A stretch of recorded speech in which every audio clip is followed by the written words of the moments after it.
Perhaps we need some outside universal threat to make us recognize this common bound.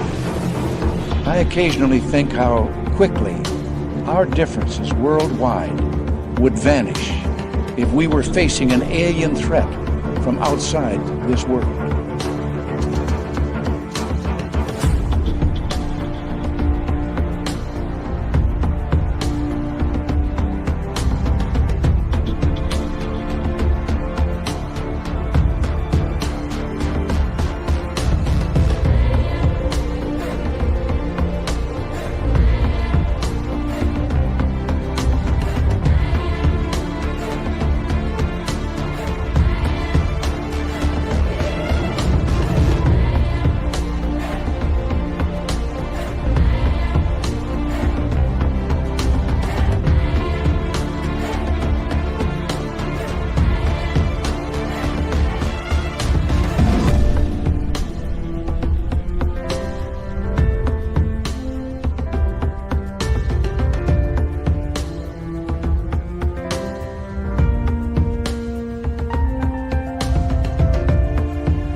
Good evening and welcome to Spaced Out Radio tonight. My name is Dave Scott, and we are going to get into some really cool stuff. We're going to unblock the subconscious, look into 2026, see what the aliens are doing.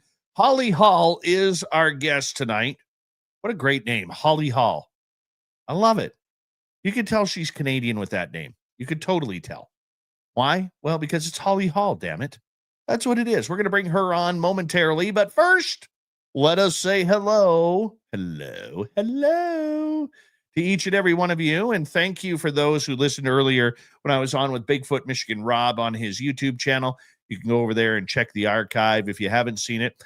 Hello to Tim Mothman and his goatee, sharing the gold medal. Race fan with a silver. Paramarv with a nice bronze medal tonight. Kitty Cattywhack, how are you? And who is next? Well, it's Holly Hall in our chat room. Just say it 3 times. It's fun. Holly Hall. Love it. Love it. Mel WD-40 is here lubing us up for tonight's show, because if you want to talk about the future events of 2026, you got to be nice and lubed. So thank you, Mel, for lubing us up as we speak. The beautiful, the talented, the lovely, the Oregonian Kira is here tonight. So glad that you are here. I miss you, my friend. Road Flare, how are you? Necessary Dialogue and Thunderhead, nice to see you guys. Paramarv, what's happening, my man? What is happening? Yes, I did my hit on WPHT tonight. Yeah, God, from Bigfoot Michigan Rob to WPHT to now here. I've literally been doing radio tonight since like 6 o'clock my time. Like 3 hours already. I got 3 hours to go, plus editing. It's going to be good. Signs of Life, nice to see you. As we scroll on down and say hello to Stargazer. Stargazer will be signing autographs after the show. Line up to the left of the studio if you don't mind. To the left of the studio.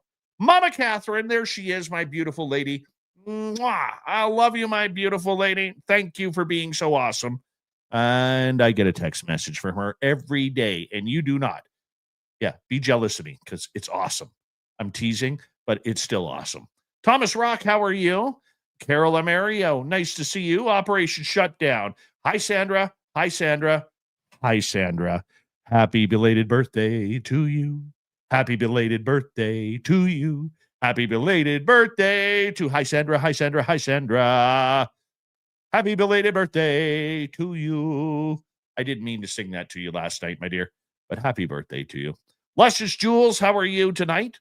And Eternity Eternal, nice to see you. Algaray over on Twitch, just got home from the gym. Deadlift is 750 pounds, 47 times. And because of that, Algaray will be signing autographs after the show as well. Line up to the right of the studio, if you don't mind. To the right of the studio. No cameras, though, because he doesn't want you guys to take pictures of his biceps. They're a little sore right now, but he will sign. I promise you.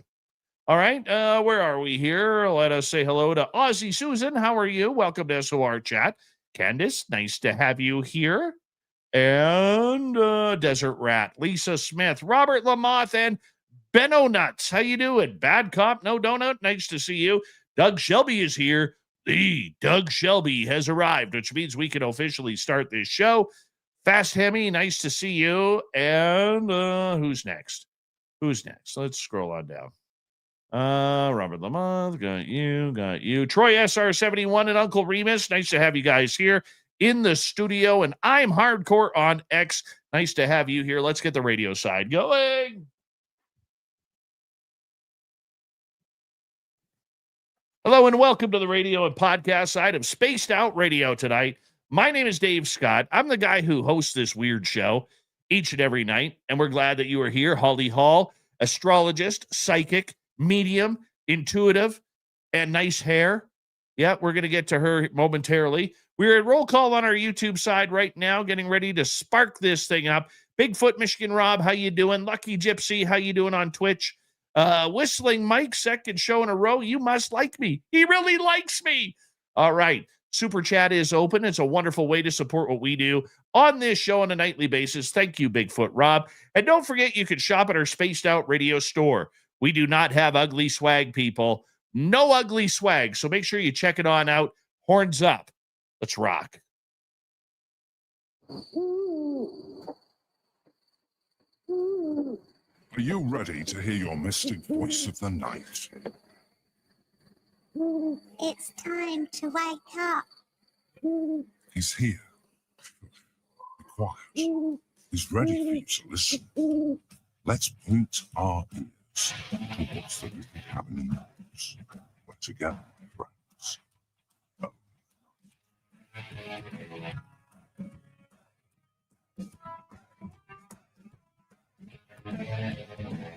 It's time for Spaced Out Radio with Dave Scott.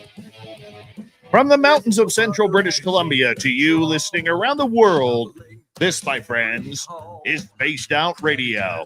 I am your host, Dave Scott, sitting in the captain's chair of SOR headquarters. We welcome you to tonight's show on our terrestrial affiliates around North America, digitally on every major podcast network. Our website, spacedoutradio.com. We have a plethora of features for you. Rock out to Bumblefoot. Read the news wire. Check out our Spike as well. Follow us on X at Spaced Out Radio, Instagram at Spaced Out Radio Show, and on Patreon in the Space Travelers Club. Tonight's show is brought to you by Chive Charities. Help make the world 10% happier by visiting Chive Charities today. You can find them on our website.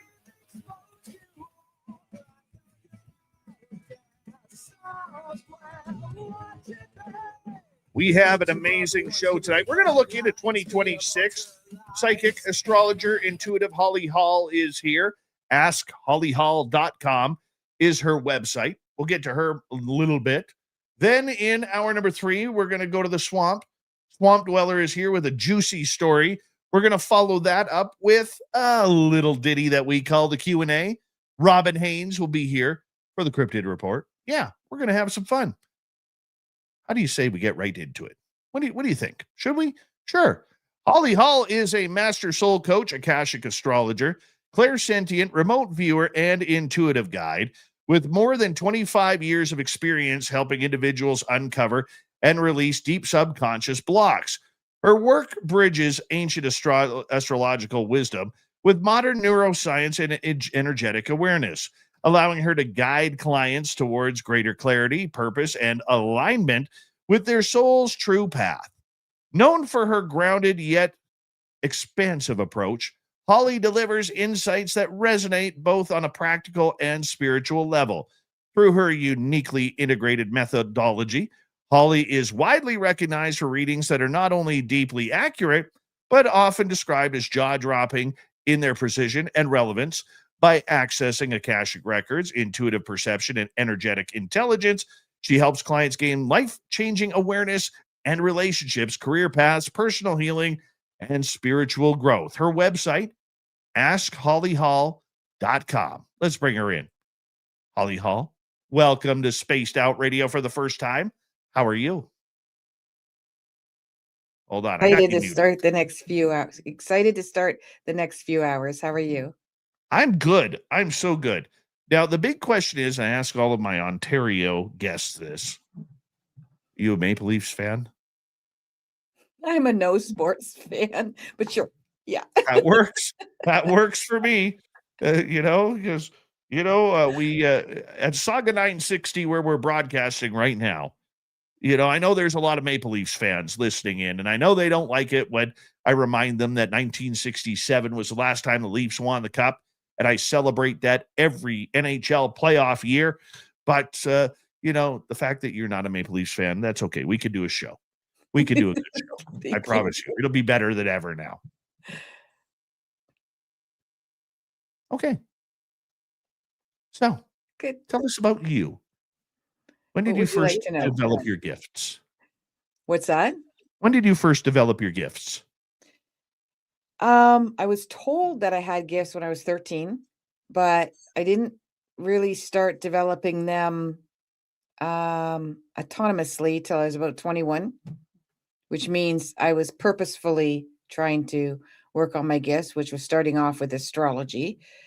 But when I look back, I had them most of my life. I just didn't realize it. I thought it was common sense. I thought it was I just thought it was like reality. I thought everybody thought this way. What did you first start to notice when you realized that you may be seeing things or hearing things that other people are not? In my 20s, yeah, once I got into working with astrology, and I'm clairsentient, so I do see things sometimes in my mind's eye, but mostly I just get instant knowings of a whole picture. So I Right. just get an instant understanding of what something is or what someone is going through or who someone is. As you were kind of finding your own path in this, did you have to do it alone or did you have a support group around you to help teach you? I did a little bit of both. Most of it I did on my own. I did have somebody present an astrology book to me because I wasn't into astrology at all. I was more wondering, like, my mom is psychic. I'm like third generation.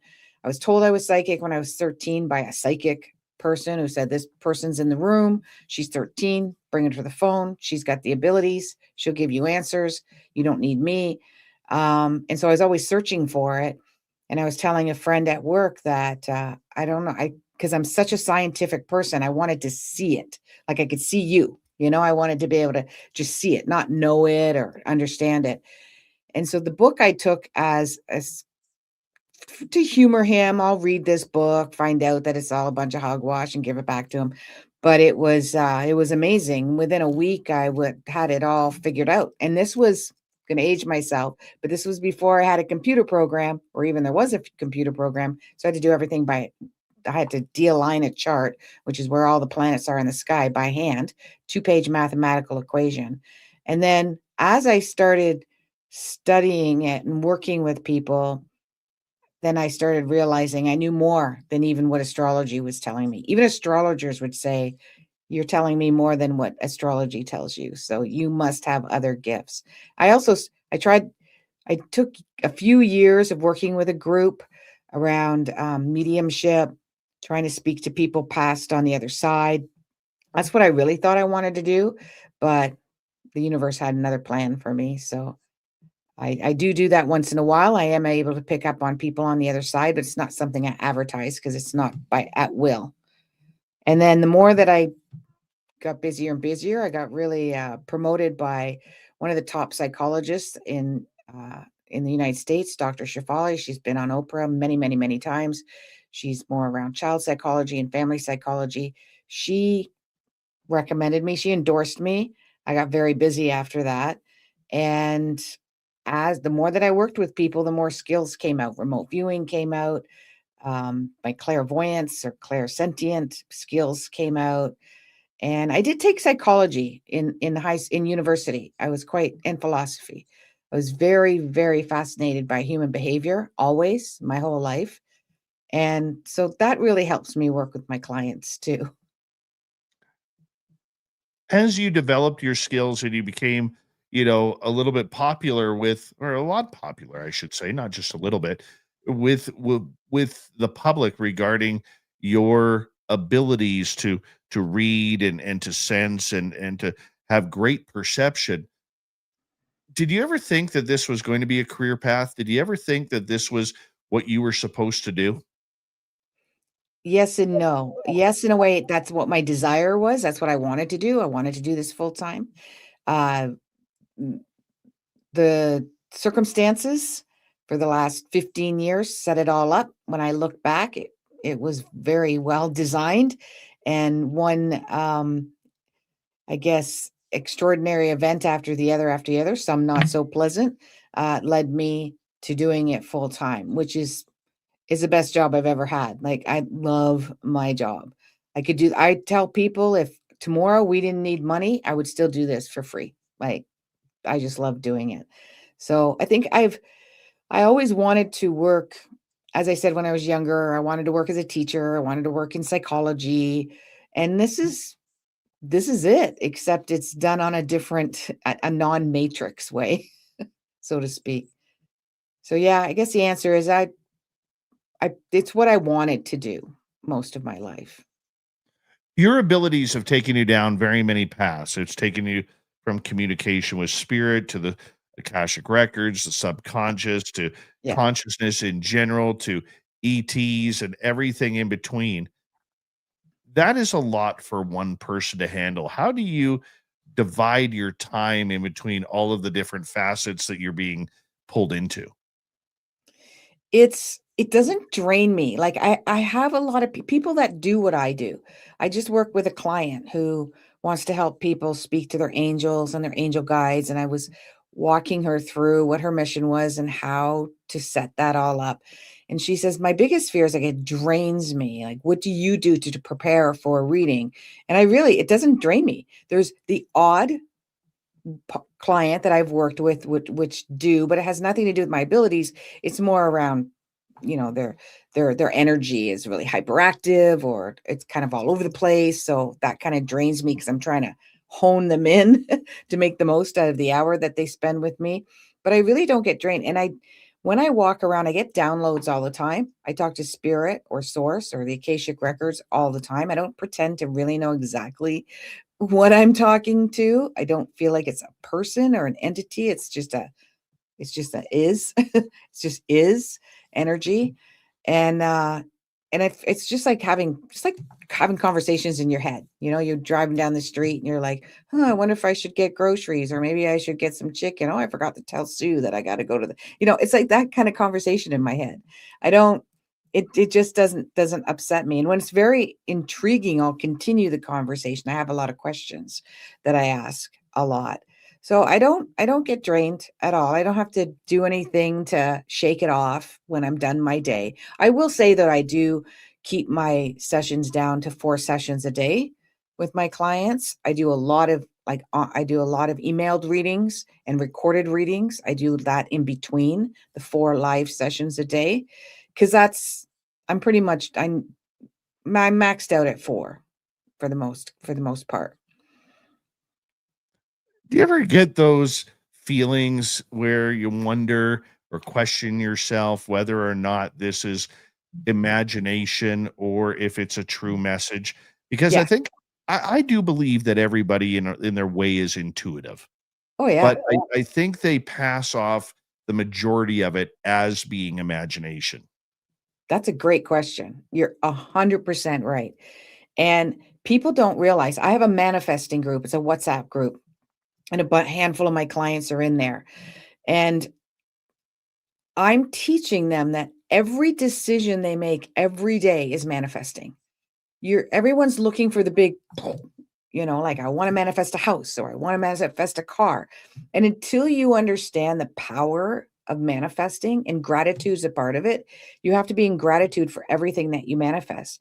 If you get up and you decide you're going to talk to your boss this morning because you don't like what it's like working with a coworker, you've been thinking about this for weeks, and finally getting the nerve up, and today's going to be that day. You've been manifesting this for weeks, and you're manifesting it today, possibly. And people don't, they take that for granted. They just think it's just life. And once you recognize that you're manifesting constantly, then you realize the power that you have. And as soon as you recognize the power that you have, the manifesting gets amped up like tenfold. What do you mean amped up? It means that, okay, there's this weird connection that we have with source. As soon as source knows that you know the power that you have, it works with you. There's a conduit connection. It's like the electricity is always in the plug, and Right. the cord always has the ability to conduct that energy source.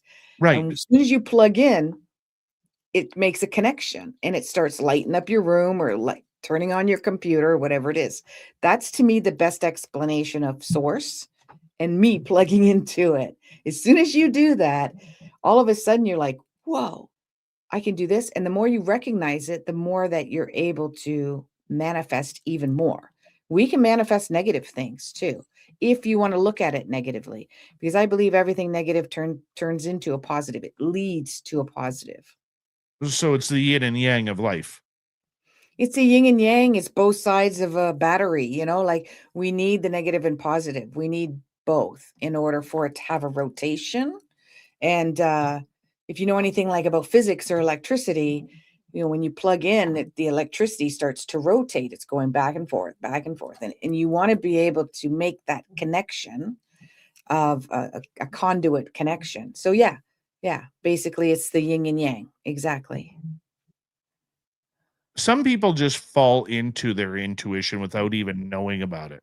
Mm, That's a very difficult thing for people to have happen, especially if they're halfway through their life, host a radio show, and have things happen before a radio show for some people. But it's difficult to try and put it all together because a lot of times what happens when people get in touch with their intuition, the phenomena acts really fast. It's like, oh, you recognize me? Here is the entire Encyclopedia Britannica that we are going to install into your memory bank. And you're not going to know what anything actually means, but you're going to know it. yeah. So there's a few different ways. Some people are very sensitive, intuitive, and empathic. And I did a whole article on, is it a curse or is it a gift? And the idea is recognizing that, and those are the ones that are much more sensitive, that need to protect themselves, that get drained easily when they're emotionally empathic. And once you recognize that your moods, because most of them are very moody and have always been moody most of their lives, many of them will have anxiety or panic attacks or stress attacks when they're in social situations or even just walk into a grocery store or walk into a bank. It's because they're picking up the language, which is the intuitive language of other people's energy field. But if they don't recognize that it's not them, they'll think it's them. They'll think I'm going crazy. I'm moody. I'm not social. I don't want to be around people, but that's because you're picking up on their feelings and their emotions. Once you recognize it's not yours, then you can start using it to your benefit. And then you can ignore the moods that are going, you let it go through you, not absorb it. Don't try to block it. Don't try to absorb it. Don't try to make it go away. Just let it run through you, like, because you're the conduit. Right. So I don't know if that's answering your question, but it can be very challenging.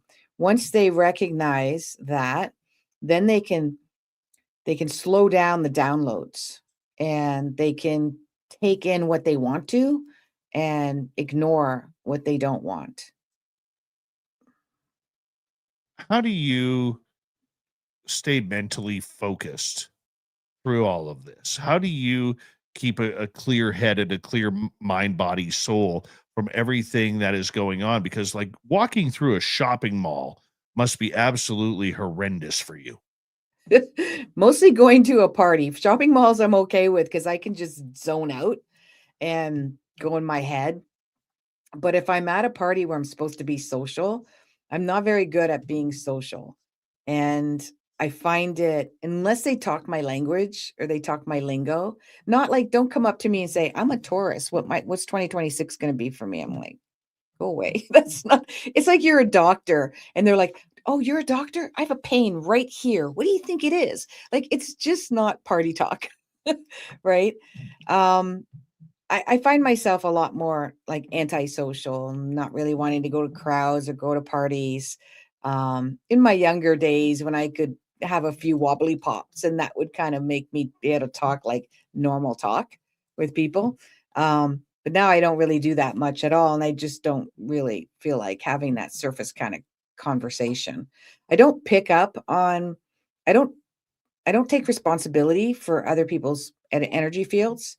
So I don't really get moody or pick up on other people's moods. I'll be able to tell that something's off or wrong. I do have a lot of people come to me and talk to me like I'm their therapist, like complete strangers, everything. And that's exhausting. I don't like that. I like it with my clients. I love it with my clients. But if I'm at a party, I don't want to spend all night 3 hours listening to somebody like la la la la la like crazy, unless they want to talk my language. Unless they want to like, do you want to know spiritually why you're going through that? Do you want to know what I think your soul is trying to manifest or managing through? Do you want to know why you birthed into those parents that you've been complaining about for the last hour? But most people don't want to know that, right? They just want to hear themselves talk. So it can be exhausting in that way, because if you're empathic or you're intuitive, people gravitate towards you and they tell you. Strangers on buses will tell you their whole life story. It is amazing how people will just come up and tell you stories. It's funny, in my community, I'm kind of known as the ghost guy and the Bigfoot guy.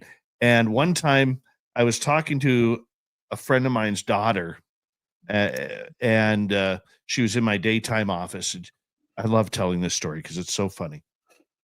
She goes, "Oh, you're the ghost guy or the Bigfoot guy people talk about." And I'm like, "Yeah, that's me." She goes, she's 23. She goes, "People talk about you." And I'm like, "Yeah." And I think she was waiting for, like, I think she was trying to be, like that mother hen, like, stop being the weirdo kind of guy. And I looked at her and I said, "But what's funny about all those people? I know their secrets because they tell me." And Mm. she just was like, I got the biggest eye roll ever after that. Still the number one eye roll I've ever had. But some people just don't want to hear it, because they think it, in their way, they think it's stupid. That's the So, the easy way out. They think it's stupid and nonsensical. so what do you see? Like, what do you sense with people? What would you say Depends your on the person. intuition is? I cannot just walk up to somebody and just say, "Hey, Aunt Martha says hello." I don't get that. I have to be in tune with the person. Mhm, I don't practice it a lot, so I'm really rusty. mhm. That being said, if I'm with somebody who energetically is easy to pick up on, I'm very accurate. Mhm. But on the flip side, and I know a lot of people don't like this when I say this, I am not into the new age peace, love, and light type of intuition. That you need a crystal for this day, a crystal for that day, a gem for this day, a bracelet for that day, a tarot card reading on this day at 11:42 a.m. and not a minute late. Okay. I don't like that stuff because I think it has taken a beautiful field and has provided clickbait for it. Now, I'm not saying that it isn't right. Peace, love, and light is a good thing. Okay, but the new age spirituality, I kind of laugh at it. I do. I'm a It, little it- bit I'm a little bit on your side around that too, because even people will say like, "Oh, the moon is in blah blah. We got a full moon coming up." exactly. I'm like, Hold that "Oh, we thought. do?" Hold that thought. We're gonna get back to the new age peace, love, and lighters. Intuitive. Holly Hall is here from the beautiful province of Ontario. Not a Leafs fan. We'll be right back. askhollyhall.com.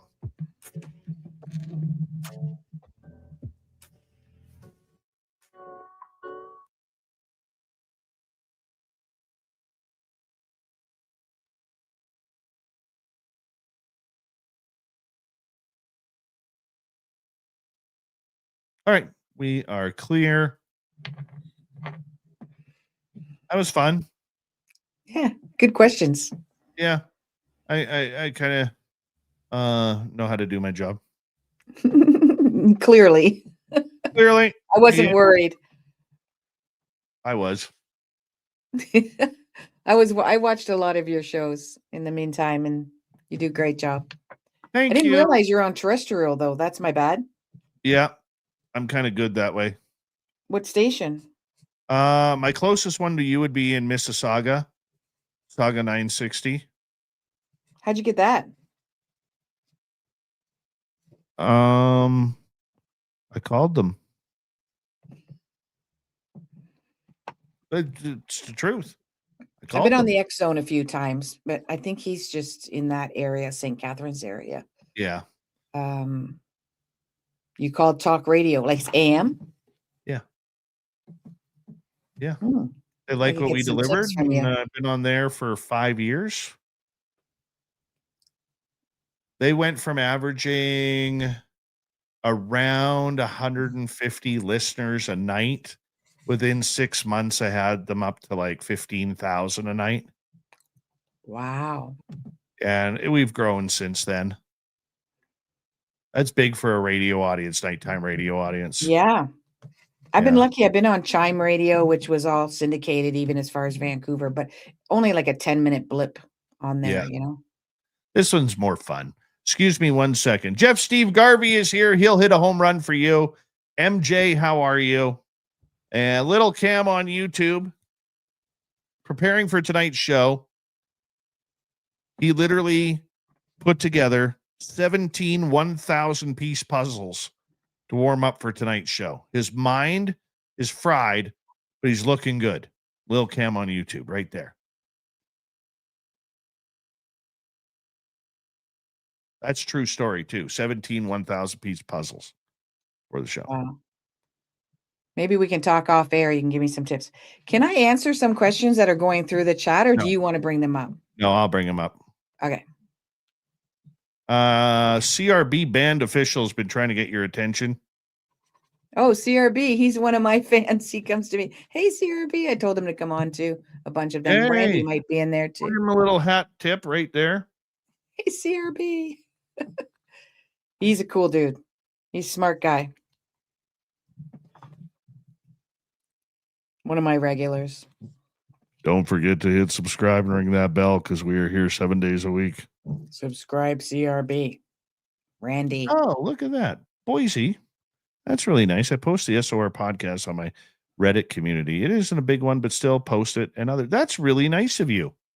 Thank you. Good job. Really nice of you. Thank you very much. Erica Stover, how are you? Erica Stover. Hey, CRB. Hey, Boise. All right, we got about 2 minutes. 2 minutes. 4 minutes. We got to talk that I do sidereal too and not Western. You do what? I do sidereal astrology, not Western. What the hell is sidereal? It looks like sidereal, but it's sidereal. It's close I'll let to you break Vedic. that down on the show. When we're back, I'll let you break that down. Yeah, I'll break it down. It's very, very Yeah. easy once you know. Uh-huh. More physics. Country Carpenter, nice to see you. I'm craving Gushers right now. You know the kids' lunch packet candy Gushers are like the chewable candies, and they got that gross juice in the middle that tastes so good. Oh, I'm craving those right now. They I hurt can my taste teeth, but they don't can hurt my taste the teeth. They bug chemicals. my teeth. I know, but you know what? If you Somebody can't have get the man a gusher. exactly, you know, it's like ice cream. Man a There's gusher. certain things that are just not bad for you, even though they say they're bad for you, right? Well, if you Love say they're bad for you, then they're bad for you. Don't say they're bad for you. Say they're good for you. You eat it and you tell your body, isn't this the best, most healthiest thing I've Oh, ever eaten? oh yeah. Oh, now you're And they'll speaking. be like, all right. Now Just you're speaking my own language. that's Thank you right. to Bigfoot Michigan Rob for our lone super chat tonight. Michigander. Thank you for all of our new subscribers. Thank you to everybody who has given us a thumbs up. Please help with the algorithms by doing that. And don't forget, after the show, do us a favor, leave a comment. Tell us what you think, what you don't think. If you like it or not, that's up to you. I still want to see the comment. I want to read it, and I want to give it a heart. Here we go with the second half hour, everybody.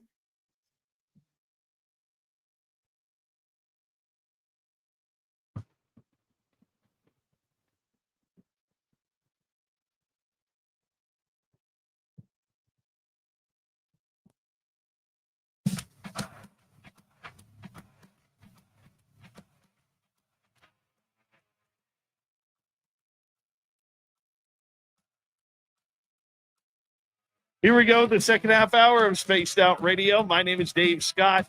We have Holly Hall, our intuitive guest tonight. And in a few minutes, we're going to start taking a look at what may happen in 2026. But first, we want to remind all of you that if you miss portions of this show or others, our archives are always free on YouTube or any major podcast network. Our website, spacedoutradio.com, we have a plethora of features for you. Rock out to Bumblefoot, read the news wire, check out our swag as well. Follow us on X at Spaced Out Radio, Instagram at Spaced Out Radio Show, and on Patreon in the Space Travelers Club. You know, sometimes the beauty of doing this show with a live audience on YouTube and on social media, radio, yes, it's cool, but you guys need to get up into the social media game while you're listening. Uncle Remus here posts, I remember the night Dave ate the 5-year-old stale bag of ghost pepper chips. I did that a few months ago. Found them in the studio on my shelf. Figured, you know what? Maybe I'll eat them. I did. Ate about half the bag. They weren't as hot as I thought they would be. But I did it. It happens. I don't know. It just made me laugh because I'm silly that way. All right, let's get to our guest. Holly Hall, astrologer. She does this whole intuitive thing that makes us feel bright and joyous because it's fun being intuitive. It's fun learning your 6th, 7th, 8th, 9th, 10th, 11th, and 12th senses. You know, you only use the 5 most of the time, but Holly is going to deliver some good stuff here. AskHollyHall.com is her website. And let me tell you this before we bring her on. Okay. You want to get a reading from her. You do. I got one. I liked it. It made me clap. I clapped for her because it was pretty good. Pretty darn good. Holly, thank you for being here. Thank you. Right before My the break, pleasure. we were talking about the new age spiritualists out there, the peace, love, and lighters. You need this crystal, that set of tarot cards, and every day you must meditate exactly 1 hour, 38 minutes, and 27 seconds. Not like that, is it? No, not at all. The energy doesn't care how you connect with it. There's angels, there's energy in crystals, and there's energy in thoughts, and there's energy in tuning forks, and I have those things. And there's something from meditating. Maybe I could never really do it a lot. You don't need to do any of that stuff. If you want to, all the power to you. Peace out. But if you don't want to, it doesn't mean, don't think you have to discipline yourself before all these skills or abilities will come out. Not at all. I didn't discipline myself or spend hours or weeks or months in an ashram to get these skills. They just came because they're there. They're there all the time. Let's take a look at 2026. All right. A lot of people, you know, believe it or not, hard to believe we're only a couple of weeks away from baby New Year being born once again. And then all of us rushing to the newspaper to the next day to see when was the first baby born. I don't know why we do that, but we do it. I look it up every year because I'm curious. You know, I think it's amazing. I mean, children are amazing anyways, you know, but we do it. Little humans. Yes. My littlest human, my grandson's going to be He just turned 3, so I'm going to enjoy that for a little bit. Yeah, I like him. He's handsome. He's very handsome. I'll He tell must him. look like you, Dave. Oh gosh, no. He's way better looking than that. Way better looking than that. But long story short, 2025 has been a tumultuous year for many people. You know, whether it's politically, whether it is with what's going on in the world, too many conflicts that are getting out of hand, and you know, the UFO world, the spiritual world, people are looking for answers. They are. Intuitive such as yourself, probably been quite busy, probably a very good year for you in 2025. Not bad. I can't complain. A lot of people will seek out psychic intuitives during their time of fear, during their time of not knowing, their time of anxiousness. How do you calm people down? Actually, quite well, because when they express to me what their fear is, what's going on in their life, and I look it up astrologically, clairvoyantly, I can clearly see the reason for why, and what is going on. I lay that out. Plus, I tell them the meaning of it, that it's only short lived, and I give them dates when it started, when it ended, when it ends. And right away, it's like I give them the bird's eye view of the whole picture. Because when you get in a place of fear, you narrow your view. It gets narrower and narrower. Your world gets smaller and smaller. And the smaller the world, the more frightening it is. And once they're able to open up with a bird's eye view of understanding the bigger picture, it suddenly makes more sense to them. And then they have clarity. They can see clearer.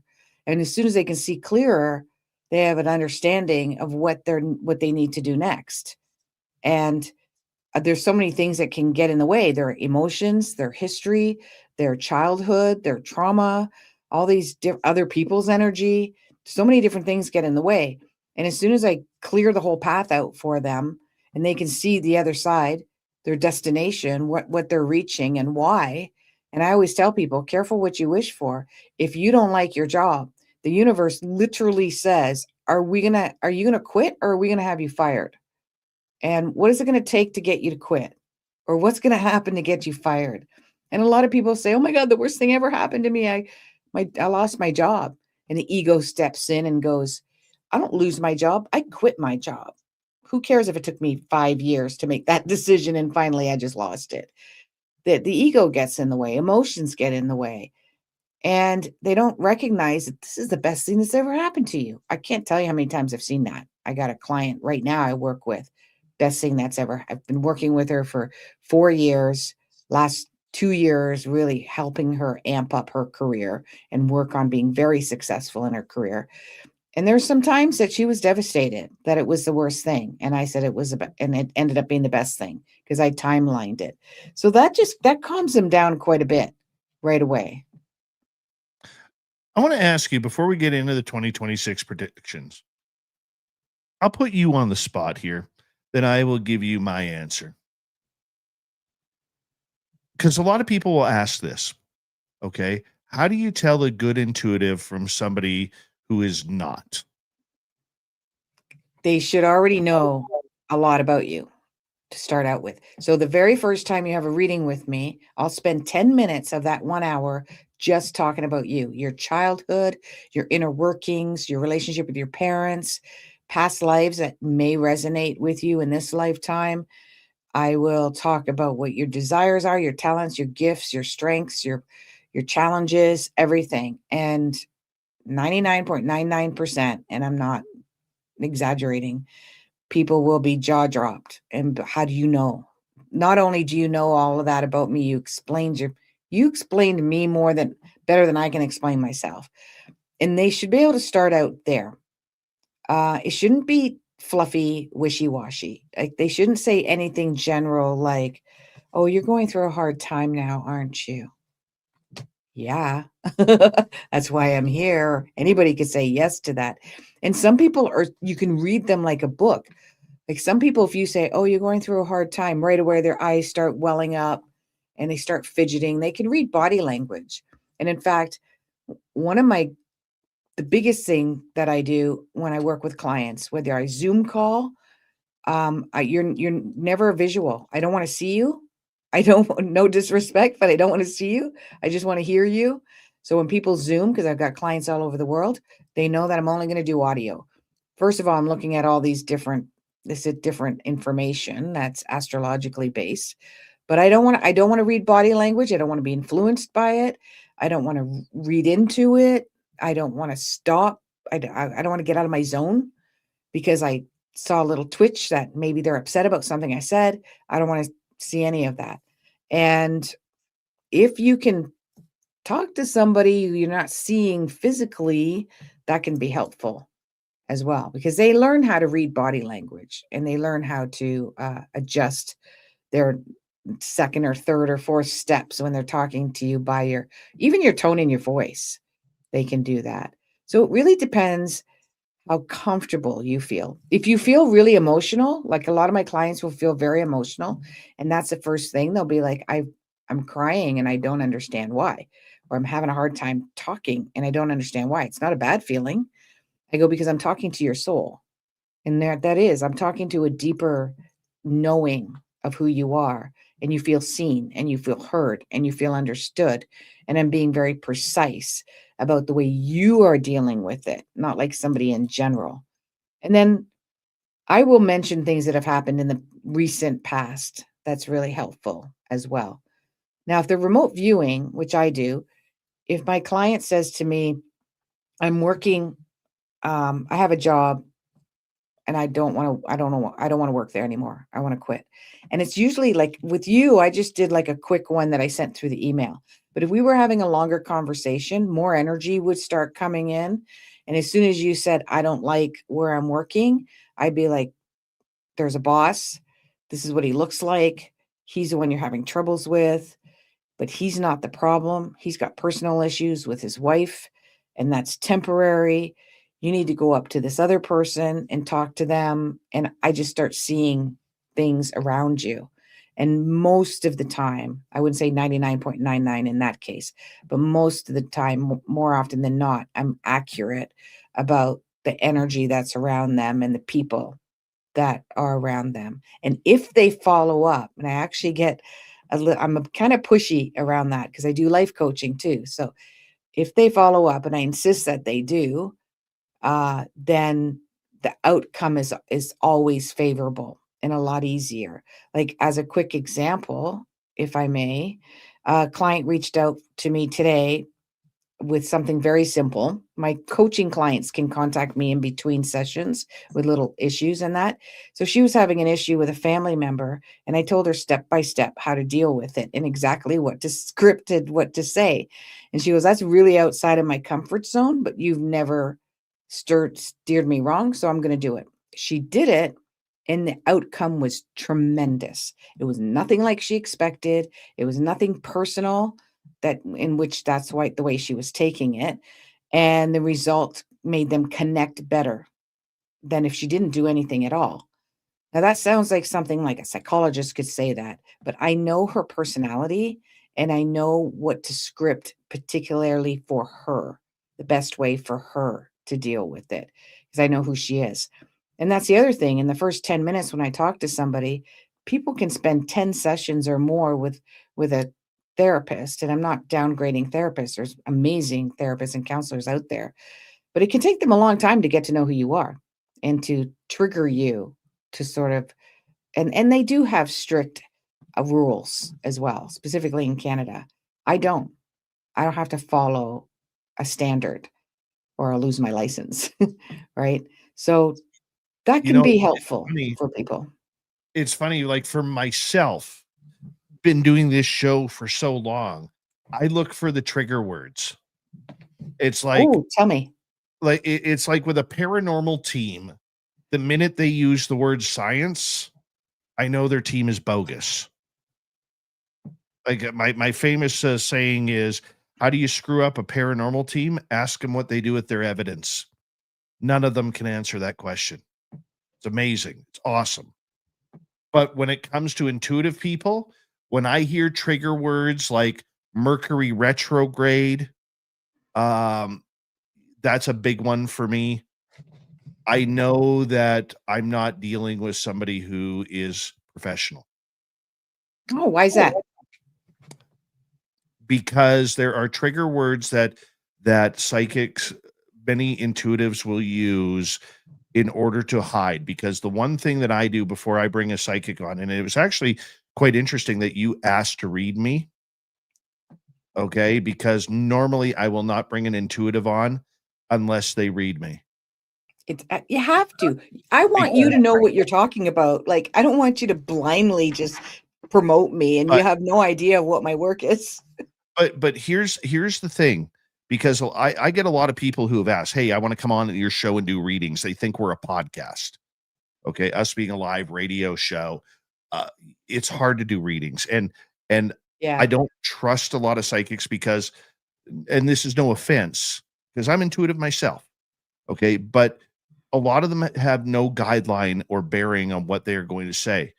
Okay, so let's say I allow psychic Jim here to come on in and he's telling you your husband is cheating on you.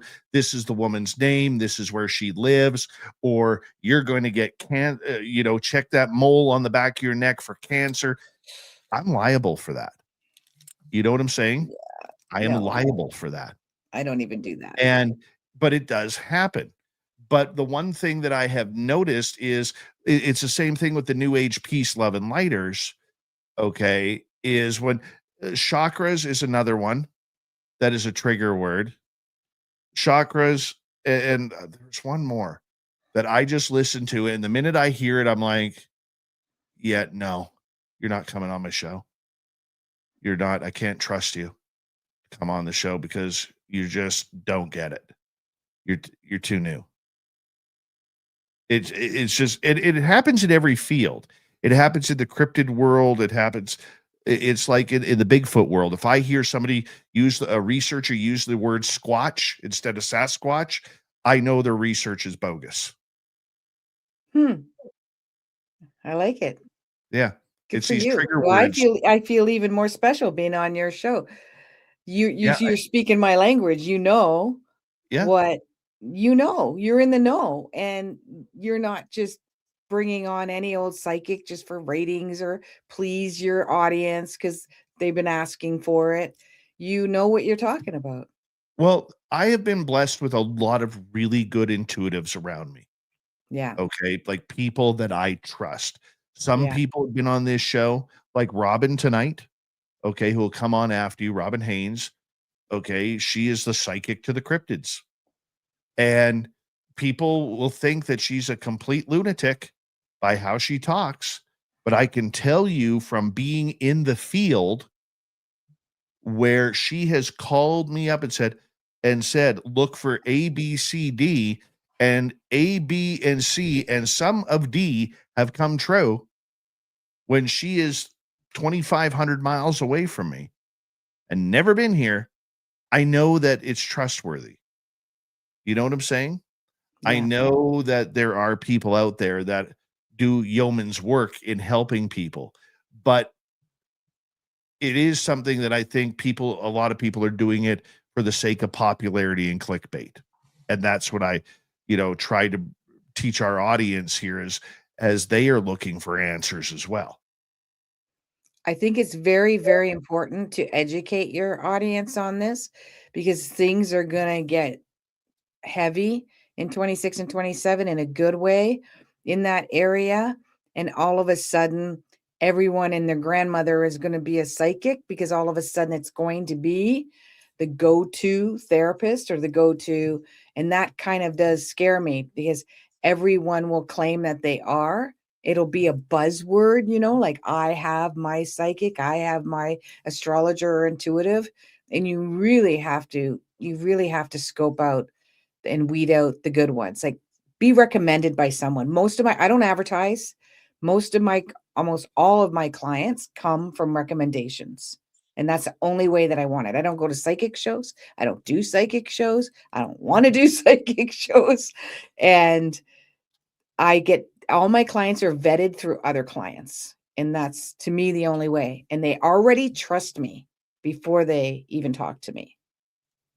Yeah, you have to be trustworthy with the information that you're putting out, because I don't believe a lot of psychics understand you're playing with people's lives. Massive, You're playing with people's lives, and you're playing massive. with their emotions. You're playing at their weakest level, and many people take advantage of that for their Mm, own gain, whether it's financial gain or credibility gain. mhm. And I will say this, because, and I apologize to our audience, we will get into 26, 27 when we start the next hour. I promise you. Okay. But because I'm actually quite passionate about this subject. Okay. Good. One of the things I noticed probably about 7, 8 years ago in doing this show is these psychic people were popping out of the woodwork. Like the minute remember Facebook Live, when they allowed you Facebook Live, and psychics were popping out of the woodwork like anything, because it was giving people popularity. You know Mhm, what I'm saying? It was mhm. giving people popularity. And like I said, I will not bring it on an intuitive unless they read me. If they're way off in their reading, you're not coming on. Or Just fluffy. right? Yeah, Because if you can't give me a proper reading, I can't trust you to talk about it with the audience. But the one thing that I noticed is that for a couple of intuitives, or for many intuitives that I talked to about this, everything bad would happen right away, but everything good would be always 6, 8, 10, 12 months away. You just got to get through this tough patch, and everything's going to be good. And then all of a sudden, in 6, 8 months, you're in that clearing. You've looked forward to that moment. Oh, well, Mercury retrograde is in here now, and you can't, you're going to have to wait another 3, 4 months of hardship for Mercury retrograde to go back into its off position. And now it's going to be about 4 to 6 months after that. Well, now you've wasted 12 months or 20 months of this person's life, okay, for hope. They are giving you hope. And when you're playing with people's lives, I don't think that the psychic community does enough to police itself from the fraudsters that are out there, who are not only stealing money from people, but are really, taking advantage of people's emotions for their own credibility. And I will be blunt with you. I do not see that from you. I do not thank pick you. that up from you whatsoever. I think you're very genuine, and kudos to you for being that person, that good person who wants to help. And I like that. I do. Thank you. I take that as the highest compliment. One of the things, the one word my clients use a lot is authentic. Yes. That they get that authenticity from them. And a lot of them don't even want to call me an astrologer or psychic. They really don't. They go like, "You're my therapist, you're my coach, you're my counselor." There's so many things that I help serve them with. And like I said, I would do this for free if I didn't have to make money.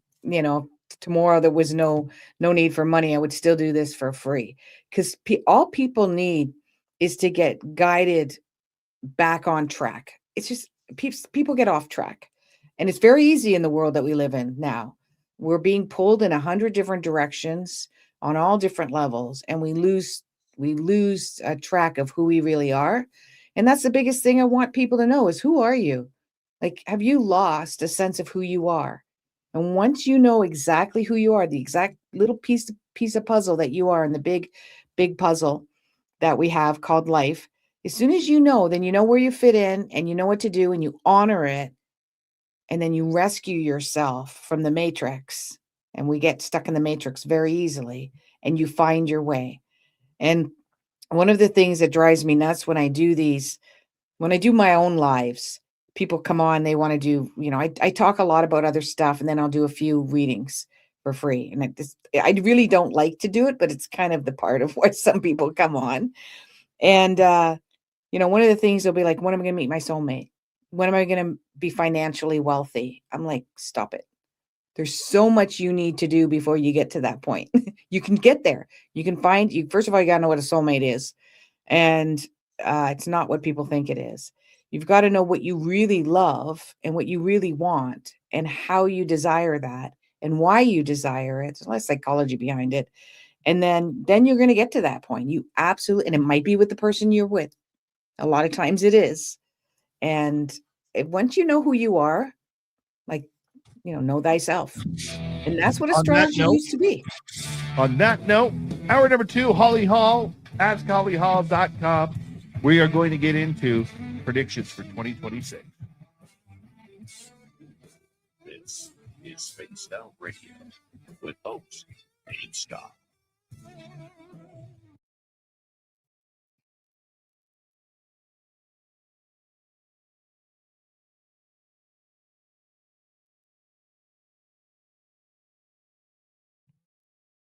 All right, we are clear. Holly, we're going to take a quick break here for a couple minutes. I'm going to go take a bathroom break. Okay. I'm All going to right. put you in the green room. I'll be right back. Okay. Okay. Sounds good. Okay. Be right back. Be right back, everybody.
And we got a minute and a bit to go. Thank you to Jeff, Steve, Garvey, and Bigfoot Rob for our loan super chats tonight. Really appreciate that great support. Thank you very much. And thank you to everybody who's new, who's hit subscribe. Jason's Finch, how you doing, man? Nice to have you here. And who else we got? I think we're caught up on people. You could get your tickets for the Caribou Con. VIP tickets on sale right now, cariboucon.com. Come see Grant Cameron, Courtney Marcassani, and the ladies from Beyond the Haunting, myself, Merle, Samantha Mowat, R. Keith Andrews, and many more. September 18th through 20th. You can go to cariboucon.com. There's the website. Thank you, Paramar, for posting that. cariboucon.com. Go check it on out. And if you're looking for good clothing, head to Spaced Out Radio Store. We do not have ugly swag. No ugly swag, people, so make sure you check it on out. Hi there, number 27 in your program, starting on defense from Stockholm, Sweden. Lars Jansson. There he is, everybody. Here we go.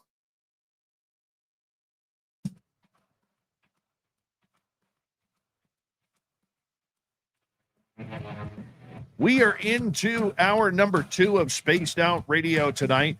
My name is Dave Scott. Thank you very much for tuning us on in wherever you are on this beautiful planet we call Earth. Hey, we want to say hello to everyone tuning us in on our terrestrial affiliates around North America, digitally on every major podcast network, our website, spacedoutradio.com. We have a plethora of features for you. Rock out to Bumblefoot, read the news wire, check out our swag as well. Follow us on X at Spaced Out Radio, Instagram at Spaced Out Radio Show, and on Patreon in the Space Travelers Club. The Desert Clam has set the password for tonight in the SOR Space Travelers Club. What is it here? Bathopelagic. Bathopelagic is your password. Use it wisely, Space Travelers, as the Clam sets the password each and every night right here on Spaced Out Radio. All right, we're going to go to our guest, Holly Hall. Now, I don't know. I think she might be having some technical issues here because I don't see her. Holly, if you can hear me on the other end, make sure you just take yourself out and then log yourself back in, because that would be absolutely great. Let's just do that. All right. What do you think about psychics? Have you noticed the trigger words?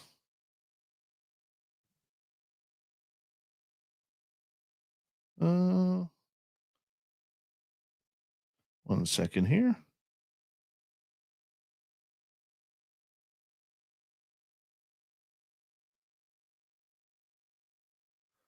And there we go. Sorry, just had to text our guest. I'm a big fan of people who are intuitive. I know in the last half hour, I kind of got a little bit off course there for a minute. I do like people. I think everybody is intuitive in their own way. I really do. They are absolutely very smart. Okay. But what I want everybody to do is just watch out for the shysters out there. Watch out for them. Okay. Because I want to make sure that everybody has their ability to define what is good for them. Okay. Having a reading is fun. It really is. If you've never had a psychic reading, go for one. Check it on out. And when you get one, you'll know if it's for you or not. And you'll know whether or not the person is accurate or not. All right, let's bring Holly in. Holly, how are you? Good. It's all good now? Yeah, we're good now. We're good now. All right. Let us get right to it. 2026 right around the corner. And I think a lot of people would love some stability, knowing there's stability coming in the new year to come. And, 2025 has been kind of all over the map. We've been all over the map for about a 5-year run here. What does 2026 look like? I'm excited. I'm very excited about 2026 and 2027. I call it the tipping point. It's when we go from where we were to where we're going to be. And it might feel a little bit of limbo for some people who are resisting change. But for those who are ready for the change, and you were born ready, guys. Like, if you don't think you're ready, you just forgot why you were born. I always tell people there's 8.4 billion people on the planet for a reason, because you weren't going to miss this show. You wanted to bring out the popcorn and join the fun. And so 2026, specifically near the end, and I'll talk about a bunch of stuff happening before that, but the ending of 2026 into 2027 is when everything drastically changes to me in a good way. And that's the change in the job force, the change in the education system, the change in podcasting, which you might be interested in, Dave. That's going to be a massive change.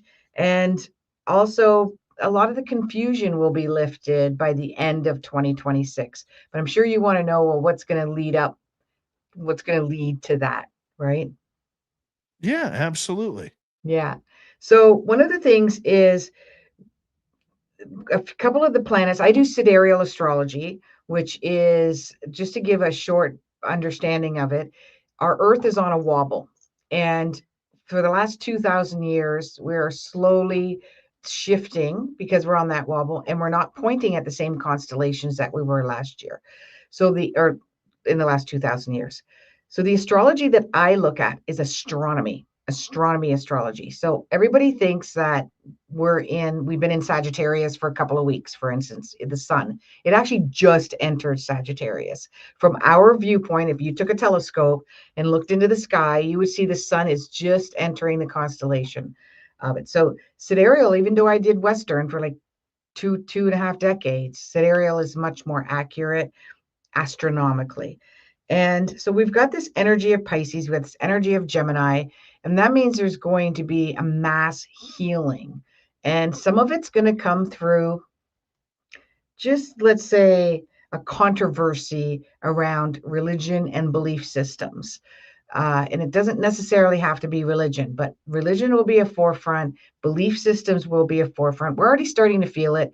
People are going, looking at more to church, looking at who do they believe, what do they believe in, and whatnot. There's going to be a bit of a disruption around it, where they're going to argue about who's right, who's wrong, but that's okay, because it'll come to the point where it really doesn't matter, right? As long as you are true to your own faith or true to your own belief system.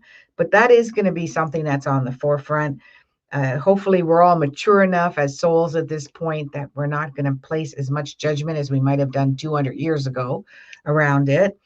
And we're so much more fused now. We're more in a fusion now. We're not separated. We've got so many people from all different religions and races, all intermixed in different countries. So we should be able to acclimate to that much easier. The other thing is with media. So mass media that we've been used to for the last 40, 50 years is going to shift to podcasting. But there's two different types. Because of AI, people are going to be very confused about what's right and what's wrong, what's accurate and what's inaccurate. Am I really watching a clip from Joe Rogan, or is this an AI version of Joe Rogan? So one of the biggest, or Dave Scott. So one of the biggest, things that I can tell everyone is just go directly to that person's podcasting site. If it's not directly coming from their podcasting site, I wouldn't believe that it's theirs. So what's going to happen is, because AI is going to diminish a lot of manpowered jobs, like working in fast food restaurants and things like that. They already started one in Texas. Then there's going to be a lot less work out there. It doesn't mean people are going to go poor. I don't see that at all. But we're going to be hungry to engage with each other within the next 2 years. And this is all 2026 sets the stage for this for the next 5 years. And podcasters are going to start, people are going to want to see them live. So Dave Scott talks, all about aliens and Sasquatch and everything else. And all of you people are watching him live and intermixing with each other, but you're going to start becoming hungry. Like, I want to see him live. I want to be in his audience, real. I want to meet all these people that I'm talking to online. I got nothing else to do. Why not? I would like to see him. So you would be almost like a person who just brought out an album and you want to start touring so people get to know your music and your album. So podcasters are going to start touring and people are going to come and see them live. This is going to be a need for people to touch base with each other because they don't know what's real and they don't know what's not real anymore. And this is an energy force that they're going to want to do. This might take in the fall of 2026 before you're going to start to see this manifesting with the bigger podcasters. Mainstream media or matrix media, whatever you want to call it, is going to start talking about podcasters because they're going to try to steer us away from the popular ones, whether you're on Spotify or you're on YouTube or wherever. And that's going to bring them to light. So instead of wishing you were a newscaster or wishing that you were a star in Hollywood, you're going to be like, I can do this in the podcasting world. And I can even make my own dramas and whatnot. So media is going to be really, really important, and live media around that. I don't know if you're feeling that, Dave. You feel that energy coming on, but people are going to really like that true blue real people. But it's going to come because of confusion. It's going to come out because people are not going to trust what's real and what's not real. Well, I think we're already seeing that too with legacy media, not, telling the stories anymore. They've shifted from being news journalists to feelings journalists. How do you Right. feel? What is triggering you today? That is a big problem in mainstream media, and the people are turning away from it. But I don't think podcasting, for the most part, is as qualified. I'm going to say this very carefully. Yeah. I don't think it's as qualified for proper information as it could be. Because the one thing about being a journalist, and I went to journalism school, I'm very open about that. I'm very passionate about that. Okay. Our job when we went to college was to tell the story. You were the referee in life. Okay. You told both sides of the story, a point, counterpoint. And that's what you did. You stayed out of the story. You didn't have an agenda. There was no agenda. There was no, none of this Alex Jones type of hypocrisy or rebel news in Canada where they're trying to bait a story out of you for clicks. There was none of that. It was proper journalism. Okay. And we've lost that. A long time ago. The problem with citizen journalists, and citizen journalism is a great scenario. Podcasting is great because it allows people to have a voice. But what it's done is, with the amount of podcasts out there, it's thinned out the story so much that if you don't agree with what I'm saying, even though I could be telling you 100% truth, you're going to go with the person who you agree with, go listen there, and that is going to affect your mind, body, soul, consciousness, because that's what you believe, rather than wanting to hear a lot of the truth of what's happening. So it's really, in one aspect, it has killed trust, but on the other aspect, it has allowed people to find a home where they didn't feel comfortable before. So prior to podcasting, because you're an expert in this field, prior to when podcasting became popular, yes, I feel that journalism was already starting to lose its traction due to you guys being navigated by mainstream media hierarchies, right? The mighty dollar. So when do you think you lost traction on being a real journalist? In the news industry in the United States, it started with CNN and the O.J. Simpson trial. I just talked about that today. Oh my gosh. Yeah. People were captivated by it. Yeah. They wanted everything. And they ate up that trial. CNN made their name off of the O.J. Simpson trial. They really did. Politics, by allowing media to choose political sides and political backing. Okay. That started in Canada, the government paying journalism outlets, media outlets. Okay, where Canada funds CBC, Global, CTV, and a bunch of Government other does, yeah. media outlets, Yeah. that doesn't help. Okay, they need to be able to be defunded by the government. Right. It's not their job to be funded by the government, That's right? right. In 2001, that's when I first heard it, when I started in radio in Vancouver, where all of a sudden we heard the term infotainment. People didn't Oh, I want hadn't heard that one. Okay. Yeah. people didn't want, according to my news director, who I to this day, if I ever saw him, I'd probably deck him. Okay. People didn't want city council meetings. They didn't want legislature meetings. They didn't want things like that. They wanted Britney Spears' latest scandal back then. Okay. They wanted the Britney versus Christina Aguilera. And that was right when Britney Spears was going through her train wreck with Kevin Federline and all of that. They wanted that. People were eating it up. Okay. People didn't want hard news anymore. They wanted infotainment. Yeah. And that's so 1990s for the United States Early 1990s. Yeah. and 2001 in Canada. Yeah. Well, the O.J. Simpsons was 1994, Yes. 95. Yeah. That's 20 years. Almost 30. 30, yeah. 30 years. Yeah, you're right. So that's a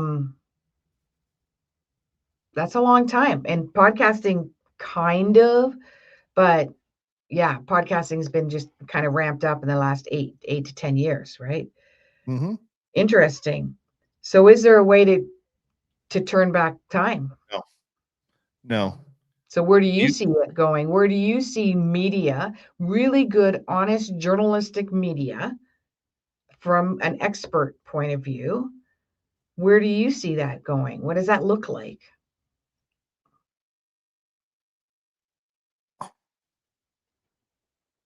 That's a hard question.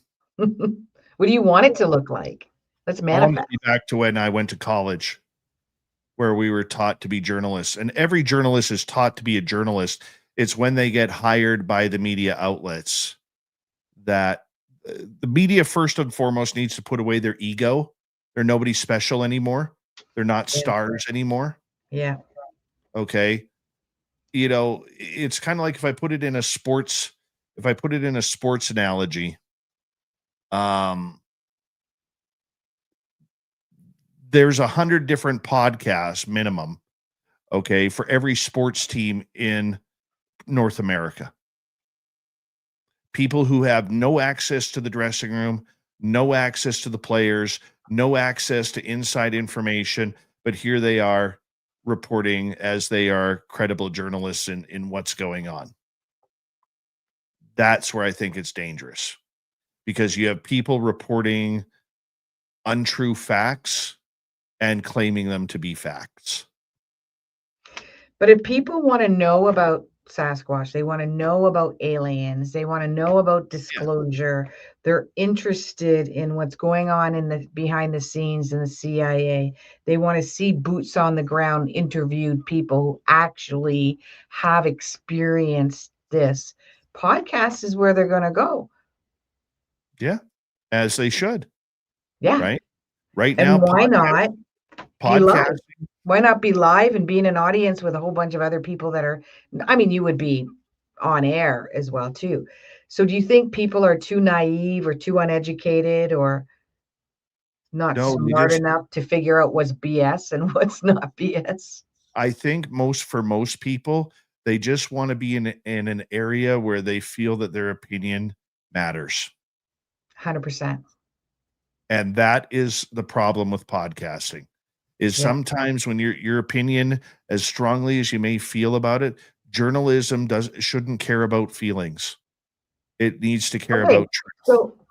So answer me this. I remember about 25, 30 years ago, no word of a lie, when somehow I learned that the news, so let's say it's a 1 hour news, 11 o'clock news, they had psychologists determine this, that they needed to change the viewer's emotions every 3 minutes. I don't know if every 3 seconds or every 3 minutes. So they had to change every 3 minutes. We're doing this. Now we're doing this. Now we're doing this. Now we're doing this. Because they wanted the emotions to constantly be engaged. So Yes. were they not kind of still doing that, right? Like 30 years ago, playing on people's emotions? There was still, especially in smaller, in cities, not national news, but in cities, they were still more interested in about Local. telling what was happening. That's a good point. Because Okay, now like we're global. absolutely. Everything's global now, and I'll tell you right now, because we do have to move on. We only got 3 minutes left. Okay. Okay. I trust X and and up-to-date platforms like that way more than I trust the social media or the Oh legacy yeah, media. 100%. You know, when there are so many examples of when the media got it wrong that we just can't trust it anymore. We can't. And I would say it's more television media than radio media or newspaper media. There's Mhm. legacy in newspaper because it's been around for a couple hundred years. But I would say it's more visual in television than radio. Newspapers are going to come back I more hope so. journalistic. How about peace? Are we going to get some peace in 2026? Yeah, 100%. Actually, I see full disclosure too. And this is going to get really woo-woo, but in August of 2026, I see who's going to disclose whether there's ET or 5 different ETs on the planet, the ETs themselves. They're the ones that are going to disclose themselves in August, September of 2025, 2026. Really? That Yeah. surprises me because I don't see that. No? That's what I'm seeing, so I kind of just stick to it. No, That's no, what I see, and I'm so cool I with that. stick to I'm very curious. We got 2 minutes to go. Fill me in. What are you seeing? I mean, I can give you the technical terms astrologically, but I'll skip all of that jargon. They're just presenting themselves, not all of them, just one particular being will present itself in the sky so that everybody lands. Somehow they land. I don't think they land like in a spaceship or anything. They just present themselves and in a light type form, and everyone feels something. They just feel it. They just feel everybody will talk later like, oh my God, did you feel it? Did you feel it? Did you feel it? Did you feel it? There are going to be some that won't, but most will. And they're just gonna have a knowing that this is it. This is bigger. Our world is bigger than we ever imagined it to be. Are we going to see people being able to not be worried? Because right now, a lot of people are worried Worried about about their what? finances, about their health, about Oh yeah. jobs. As long as you don't fight the change. Like real estate's going to come down tremendously in June of 2026. Like it's already coming down, but it's going to be massive in June. And I could, do a lot of speculatory stuff around silver and gold and real estate and whatnot. But the materialistic world is going to level off. The playing field is going to get leveled off, which is what we want. Some people aren't going to like that, but I'm happy with that. And that's when people, if you can accept that there's going to be a level playing field, and I call it the Great Divide. We're going to split into 2 different types of worlds. And one will be the continued materialistic matrix world, like that is happening, that's got traction right now. And the other half will be the rest of us taking care of each other. Hold that thought. We're going to go to break in about 20 seconds. And we are going to get some audience questions next. I know there's a bunch that are backed up right now, but it all pertains to around 2026. And I want to get our audience involved. We have Holly Hall till the top of the hour on Spaced Out Radio.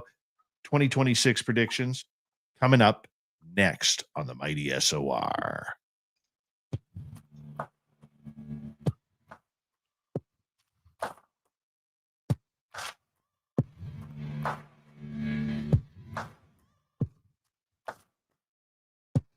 listening to Spaced Out Radio with your host, Dave Scott.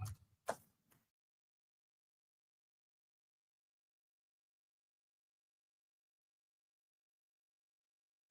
want to correct something with what you asked me.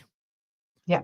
Okay. About will media change? It can change, but government is going to have to legislate in the United States and Canada. If we focus specifically on North America, government is going to have to legislate a fair, balanced media, which means they're going to have to stop funding it.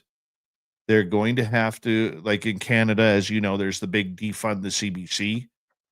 Okay, I have a lot of friends who still work at CBC, but I don't think with mismanagement over the years because of being propped up $1 billion+ a year by the Canadian government, Well, they keep getting rescued, so that they keep financially. getting rescued. And then when they get rescued with that money, the first thing they do is lay off journalists and give their board of directors bonuses. Yeah. Okay. I bet you a bunch of your friends aren't too happy with the changes either. No, but there, you got to realize, like, one of the stories that everybody says is radio's dead. Radio will never die. Let me tell you why radio will never die. Is because when all hell breaks loose, let's say all of a sudden a war happens or a major earthquake or whatever it may be, terrestrial radio is the only signal you are going to have Oh, yeah. in order to get information, We because you're have not our gonna wind have up internet. radio ready to go in case something happens. You're not going to have internet. You're not going to have your phones. You're not going to have television. Okay. Radio is the only medium that could save in case of a disaster. Okay. And that has to happen. CBC is a Canadian Broadcasting Corporation, kind of like NBC, ABC. Okay. Except they're publicly funded, like your PBS would be in the United States, except it's more news oriented. Okay. And if the United States government legislated proper journalism again, there is a term that they have for it down there. There is a law that was abolished down there about it. And I forget what it's called. Okay. But if they brought that back, that would mean, you know, on one end of the spectrum, Fox News couldn't pull what they are, or they couldn't call themselves a news network anymore. CNN couldn't do the same thing. CNBC couldn't. It would get these media outlets to properly force them to properly bring back journalism. Okay. And if they want to bring it back into a more positive mediumship, they have to get rid of political bias. That's And how first. can that be done unless it's independently developed? Stop funding them. I don't think Right. that'll happen. Right. That's the government's handle. I mean, that's how they can Absolutely. control us. Like if So you why look, would they do that? I don't know. I can't answer for the United States, but if you look in Canada here, okay, every major media outlet, okay, in television supports one party over the other four Oh, yeah. Yeah, because absolutely. they get millions from them. That's where the money comes Okay. from. Yeah. There was, okay. I even argued with my fellow journalists online about a couple of years ago where there's a certain protest in Ottawa that they said was very violent and racist and everything. And I asked them point blank, I said, show me where. As I a was fellow there. journalist, I show was me there where. physically for 2 It weeks. didn't happen. Cool. It didn't happen. I argued with people too that weren't there arguing with me. I'm like, I'm right here. Yeah. What you're seeing on the news didn't happen. One CBC reporter got caught saying there was nobody at a protest wishing them well. And they faced the camera in the opposite direction when there was about 2,500 people behind them. That's how bad it got. That's when people stop trusting. Right? Absolutely. Thank you to Jeff, Steve Garvey, and Rob for the super chats. Thank you to everybody. Don't forget to give us a thumbs up. We'd like to hit a minimum 100 thumbs up per show. Here we go.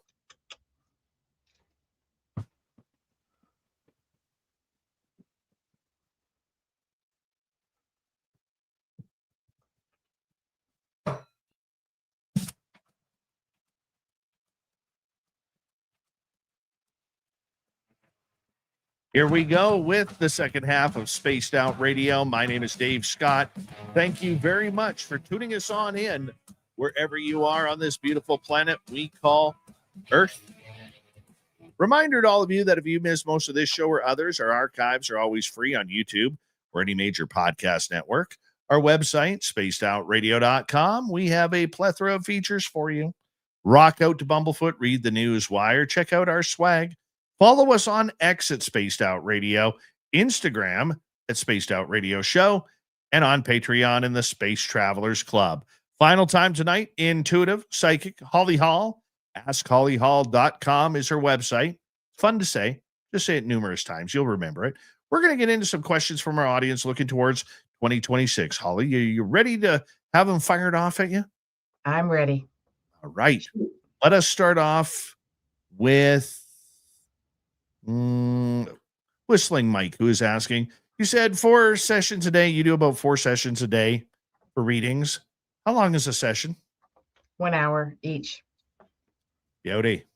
Those are my full readings. I do mini readings too, but those are my full readings when you talk one-on-one with me. Erica is asking, another thing too is that if people don't get validation on something, it doesn't go away until they do. If you get validation, does that happen to you too? What do you mean? If I get validation, I don't. Do you like, what's it like for you when you get validation on something? What do you feel like? There's double meaning to that. I get validation. I know that I'm still connected to source because I don't take credit for what I'm being validated on.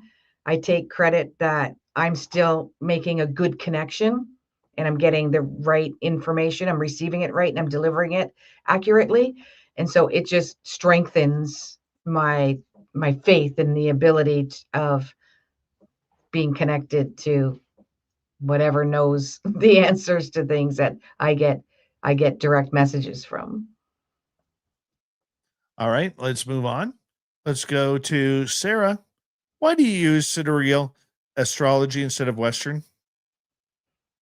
Basically what I had said before, I've got a lot longer story to it, but the short answer is it's more accurate than like scientifically, astronomically.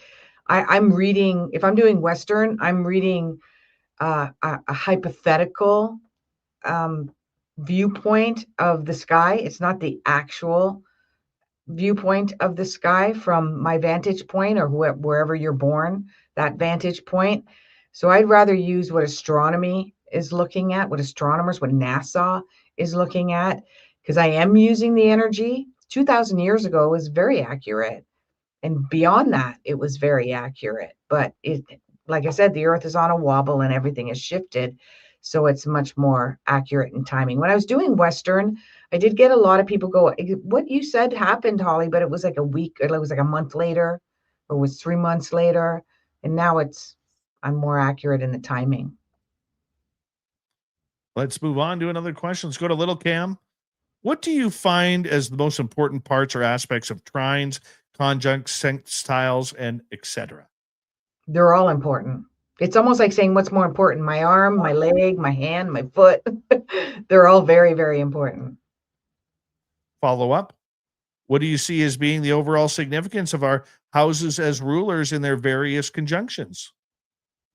I don't really look at houses and rulers, to be honest with you. I know that is a deeper layer of looking at astrology, but I have my own way of looking at it. And then I get other like clairsentient and clairvoyance.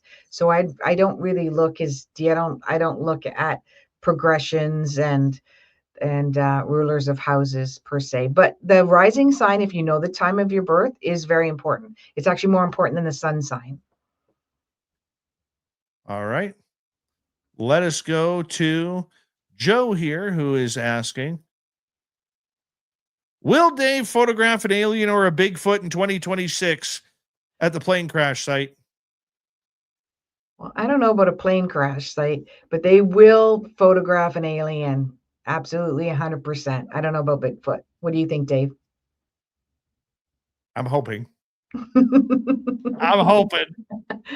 Dave's going to get a picture of an alien. I promise. Andromeda is asking, what kind of race or races will introduce themselves to this planet? I know from all the research that I've done, and I'm talking about people that are doing the disclosures, the ones that are working with military and CIA and FBI and all that stuff. They've said there's 5 races. So that's where I'm getting that from, because I don't actually speak to aliens or talk to aliens. But the ones that I'm seeing are the more loving, more caring ones. So those are either the Pleiadians, as they call it, or the big the white, or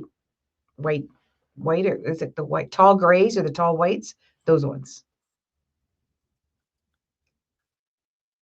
Vanessa is asking, what do you know, or what do you do when you think you are a psychic, but despite calling things early and folks still don't believe you, even after calling so much right ahead of time?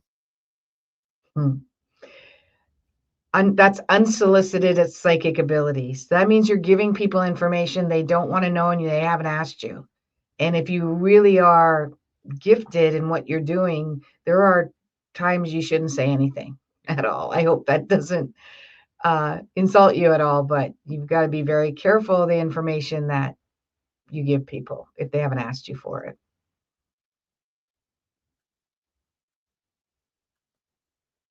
Uncle Remus is asking, do you think that the clairs, voyance, audience, sentience are more prominent reincarnations of master teachers or saints or angels? Yeah, 100%. The ones that are very good at it, 100%. And there's ones that are, if you watch the telepathy tapes, I mean, there are people that can just nail remote viewing more than I could ever do. And they're definitely on a higher level and are reincarnations. I know I am. I know I'm a reincarnated astrologer. I've got ridiculous, crazy proof of it. And I've done it before. Plus, I picked it up so fast, like ridiculously fast. Love it. Great answer. Great answer. All right, let's go to Jules here. Will there be any volcanic eruptions and where in 2026? I haven't seen that. The only one that I have seen, which hasn't come to play yet, was somehow I got that there is a hurricane lake in the Baltic Sea closer to the outside of Russia. It doesn't really affect people at all because of where it's located. There isn't a lot of people living in that area. Other than that, I haven't seen any world disasters. I rarely do see world disasters weather-wise. All right. I don't think it's relevant either, even if I did. Jaquetta is asking, how are you feeling about the Winter Olympics in 2026? Like I said to you, Dave, I'm not into sports, so I'm not feeling anything around it. It's not one of my things that's on my radar. Sorry. Well, I'm going to call it right now. Okay, the only you do two it. games that matter are the hockey finals, the men's final and women's final. Canada beats the United States in both. I'm calling it right now. Yeah. Calling my shot. Golds. I'm going to say there's going to be 6 golds for Canada. Mm-hmm. And in sledge hockey, too. Yeah, we're going to win it all. We're going to get the trifecta. All right, let's go to in the studio. How come I have this feeling Mount St. Helens will start smoldering soon, but not erupt after almost 45 years? I feel something is going to happen. Do you pick up on anything natural like this? No, I'm not. I'm sorry. I'm not really picking up. If you're picking up on it, then you probably are honed into that part of that. I don't see any natural disasters that in that sense. And I've got my own analogy of some of the disasters that are happening too, but I don't see that one. Sorry. Paramarv is asking, what do you think the 3 biggest stories will be in 2026? One of them is definitely going to be in February and March, and that's the beginning of the great divide around religion. It's going to be very, very hot topic, and I'm not talking about anywhere, I'm talking about here, boots on the ground, where we're just going to be arguing, bickering, all social media stuff. Very, very big. It is going to bring out spirituality, everybody's individual spirituality. Everyone's going to want to be heard that their spirituality is accurate. Hopefully, it creates an understanding that all spirituality. I think by the end of 2026, it'll do that. The second one is the real estate bubble that bursts in June, along with silver, and which is going to skyrocket at that point. And then the other one is the aliens expose themselves, or some kind of a, what do they call it now? Not really aliens. It's a non-human entity will present itself in August and September. Where's that going to happen? The whole world. I don't know how, but the whole world sees it everywhere. Like visually, we see it. It can't be like on social media. It can't be on the news. It can't be pictures or videos because no one's going to believe it. We have to feel it and see it to believe it. And it has to come from them. All this disclosure they're trying to do with Trump, can you please disclose that this is happening? I get that, but you're still going to have people not believe it. No matter what. They have to see it for their own eyes. That's why I believe it's the only way. I have speculation it could come from the sea, it could come out of the water, could come from the water, but it's like the sky lights up into a million different colors all over the world, and we feel it. That's the most I can say. It's undeniable. All right, let's move on to another question. Let's go to Lil Cam. Will there be any massive earthquakes in August or September? 9+. I don't really do weather predictions, so I can't answer that one. Let's go to Bad Cop. Will Lindsey Buckingham reunite with Stevie Nicks for a new Buckingham Nicks album and tour to follow? I'll say yes. If I want to hear Stevie Nicks sing, I will go on YouTube and play a bunch of goats going meh, meh. You're terrible. Oh, not a fan. Not a fan. Oh, that one kills me. It's like today I was able to safely dodge Mariah Carey's "All I Want for Christmas Is You." Please kill me now. Not twice. I dodged it 3 times today. Why? 3 times. Why? I don't understand why she does this I don't know. It's just like Horrible. She looks the same. She wears the Horrible. same outfit. She sings the same song. I will say this. We will know humanity is back to normal when radio stations start banning that song. Now that's going to be in my head for the rest of the night. Thank you, Dave. Well, I do my best. All right, let's move on to another question here. Let's go to Uncle Rebus. How does discernment differentiate from clairvoyance? Can the clairs still be fooled by psyops, so to speak? No, not my experience.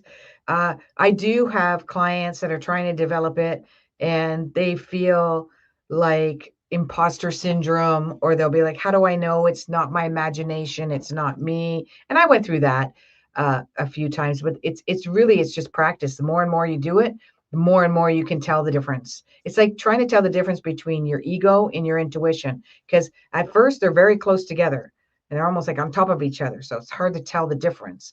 And the ego is your baggage, your past relationships, your history, your childhood. All your ego is based around that. So once you know You just know, you can tell you can tell the difference. I love it. Good for you. Coming strong like that. All right, here we go with another question. Michelle saying, did you just play Stevie Nicks? I was listening. Yeah, I did. Oh. Jules is asking, what will be the top story in the news unrelated to disclosure? Unrelated to disclosure. It'll be the job takeovers by AI in the fall.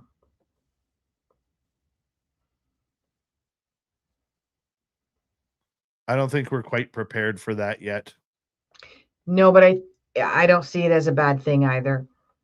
100 years ago, we didn't have this much workforce. We can do it. We're fine. Well, it's going to be interesting to see how it plays out. It really is. How do you think it's going to play out? Like everything else, it'll go to the military first. And we'll see the worst before we see the best. They'll give us samplings like ChatGPT and everything like that, where we are able to, have fun things like create pictures or songs or videos. But the real stuff, the real cool stuff, they will not give us anything until they've overly abused it.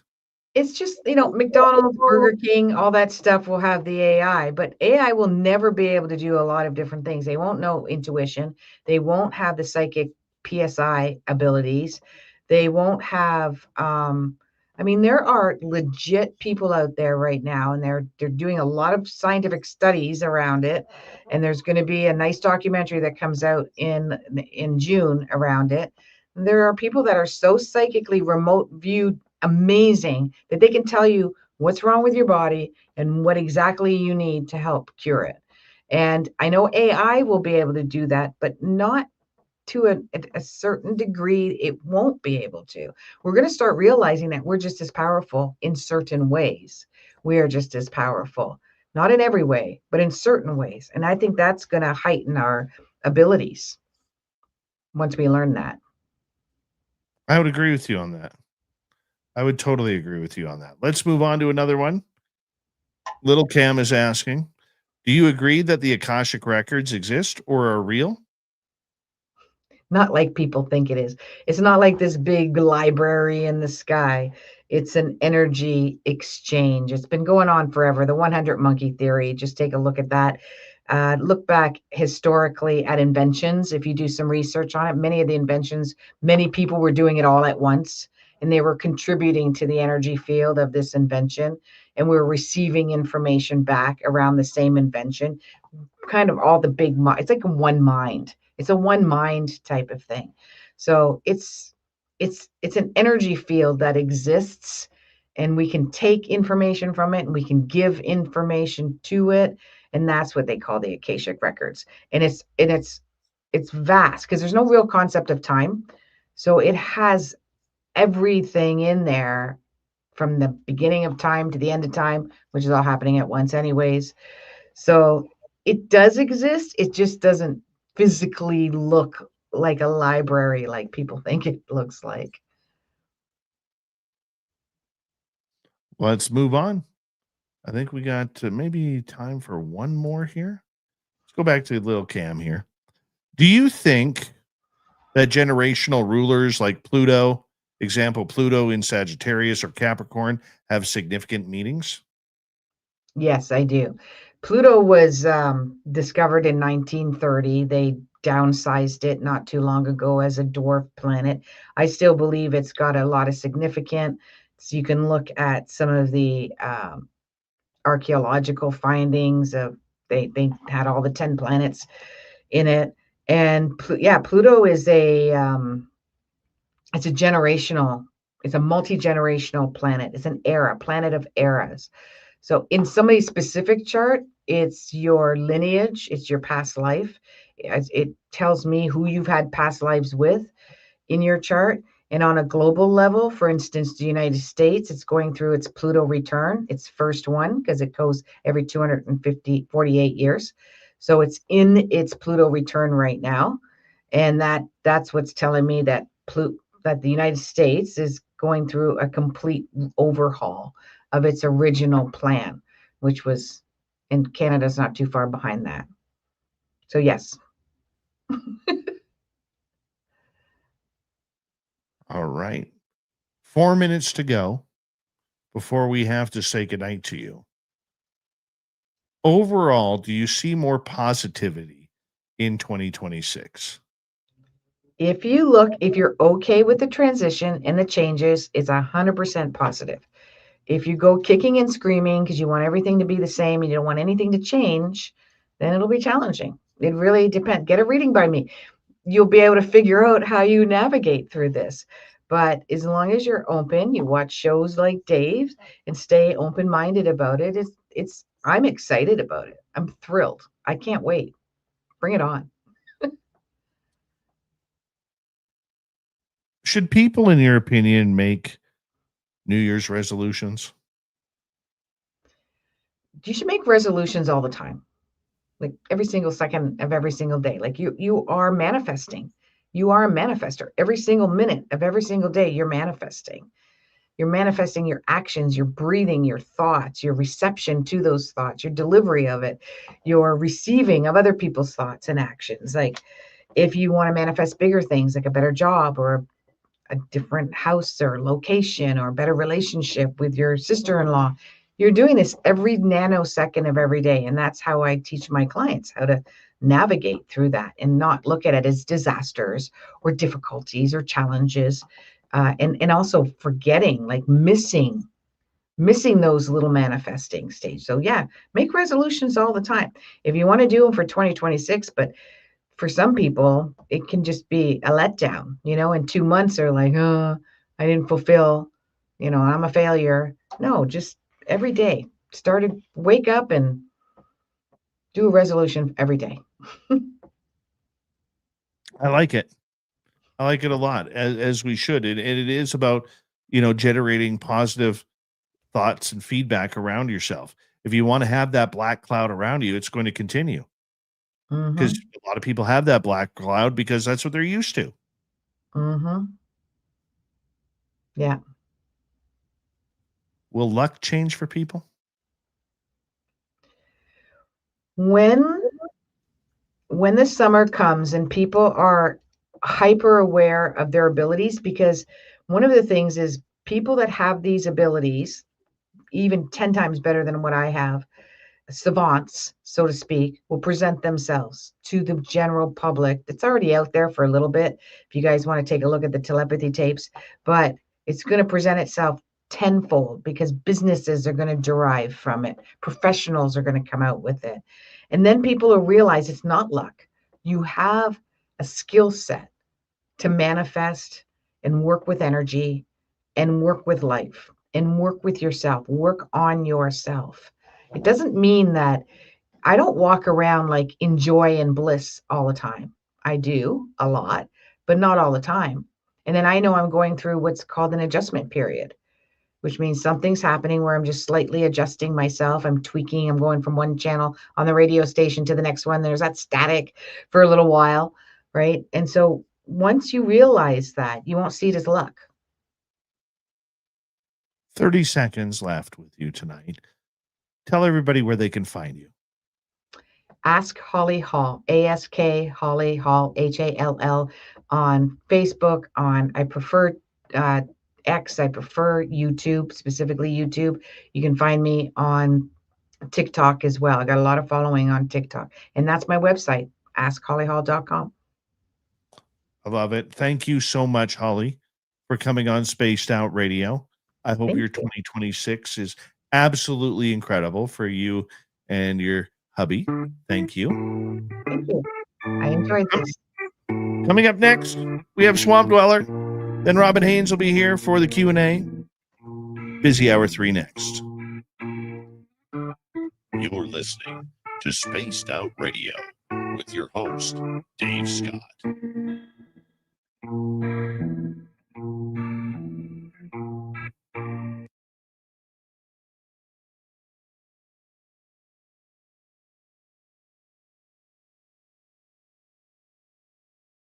You were wonderful.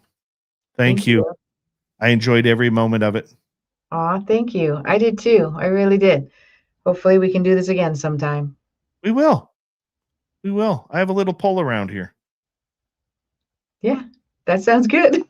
I think you do. I think you're the guy to talk to. You take care, my friend. Okay, and take care. Have a Bye-bye. good holiday. You too. Bye-bye. Robin Haynes is in the background. Hi, Robin. I'll be right back, everybody.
Okay. Here we go. Jessica Davenport, nice to see you. How fun was that show, guys? You like that one? It was fun. Bring in Robin. Hi, Robin Haynes. Hey, how are you? Good. How are you? I am good. If I sound funny tonight, I have a really bad cold, so I apologize ahead of time. That's okay. You doing well? Oh, yeah, I'm fine. Just a head cold. Me and Noise. everybody else right now. Right on. Right on. Yes. So how are you tonight? I'm good. I'm good. Good. We got about a minute to go. All righty. Swamp Dweller will be just over 2 minutes. Okay. All right. We love Swamp Dweller. Joe Monk But, says, am I the only one that thinks Robin is a national treasure? oh, you know what? He is the sweetest thing ever. I enjoy him so much. And Mhm. the Sasquatch around him are really lovely. They really are. And they just adore him. They took Like, his watermelon. did they? I Yeah. told him, I said that he got hold of me and he said about the watermelon. And I told him, I said, he left it out there. It's very rude that you haven't taken this yet. Yeah. We're coming Now, back in 5 seconds, my dear. So hold on. Hi, unknown. okay. How you doing? Here we go.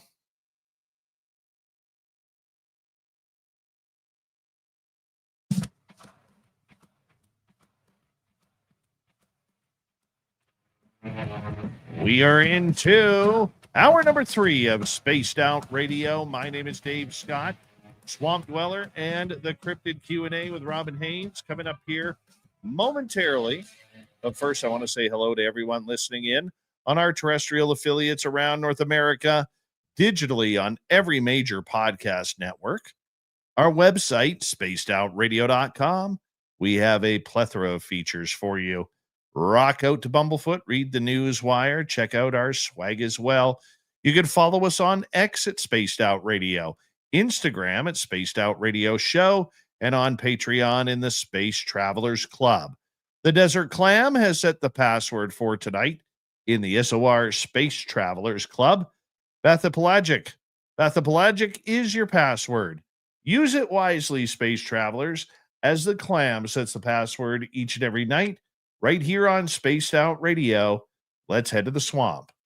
Hello and welcome to Spaced Out Radio's Swamp. I'm Swamp Dweller, and tonight I'm going to take you on a mystic journey of the unknown, sharing tales of monsters, legends, and nightmares.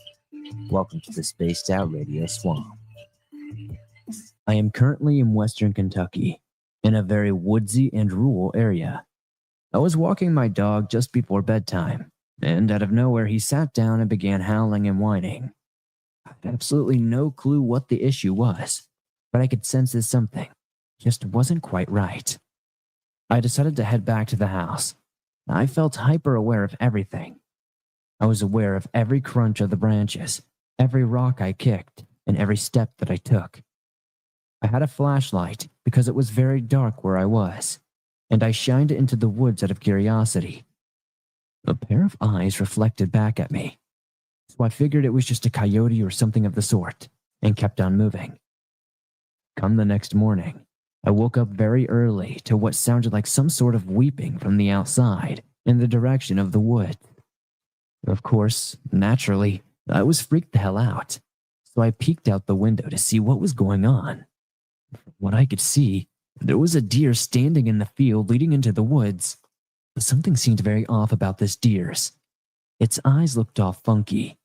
It looked bulky but far too large to be a normal deer. And the weirdest part was that its legs looked mismatched. It looked almost like the front legs were on backwards. The joints were just all wrong. They were bending in the opposite way that a normal leg on a deer would be. My first thought was chronic wasting disease, but it did not look as frail as the deer with chronic wasting disease do. This deer creature, or whatever it is, has returned multiple times since the incident, and I've even seen it stand up on its back legs and stare at me. I still hear weeping sounds coming from the woods in the early hours of the morning. It's always around 2 to 5 a.m., and I always hear it the loudest at around 5. If I need to give any more information about my encounter, I certainly will. Please let me know what I should do, or if there's anything I can do about it at all. What am I seeing? Thank you, Swamp Dweller, for another creepy story. If you want more just like that, head on over to YouTube, type in Swamp Dweller, hit subscribe, ring that bell. Thousands of stories right there for you to choose from. And it's always a good, fun listen, especially when you're going to sleep. Time for Robin.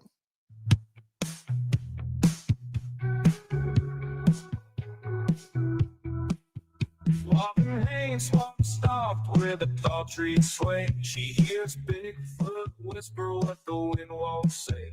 Through the veil of the forest where the wild man plays, the Bigfoot psychic talks to Sasquatch every day. Only on Spaced Out Radio's Cryptic Q&A. Robin Haynes joining us once again for another round of Cryptid Q&A. Robin, it is always good to have you here. Thank you. Good to be here. I especially enjoyed Swamp Dweller tonight. And I'll tell you why. Because cryptids shapeshift. It's just a fact, guys. And until you've seen them do it, it's hard to believe, but they do. And they literally, I have seen them where they go into the shape of a deer. I had one that did this in my front yard. And literally, it was the size of an elk, but it looked like a deer. And it had these really dark eyes. Went right up to we have giant pine trees around the property. Went up to it, got up on 2 feet, and it's like eating off these big pine trees. Next thing I know, it morphs into a Sasquatch. The thing walks up by my house, crossed in front of my front porch, walks out into the middle of the yard, but it did it like, you know how you squat like a duck when you were a kid and you walk on your calves and you do like a duck waddle? It did that out to the middle of my yard where I had birdseed at, and it was eating the birdseed. And by then it looked like a Sasquatch, but it was squatted down like that. And then it morphed into what looked like a raccoon. I had witnesses here that watched it when I watched it. It was insane. That is kind of crazy. It is really creepy. It is totally creepy. I mean, we were all sitting here watching this and we were just floored. We're going to go a little off topic here for the first little bit. Okay, let's do this. You've been in the paranormal UFO cryptid world for a long time. Always, yeah. All right. It's a big part of your life. Yep. What are some of your personal trigger words that let you know that somebody or some group or whatever is totally not worth paying attention to? Because we got into this with our guest, Holly Hall, a little while ago on this show.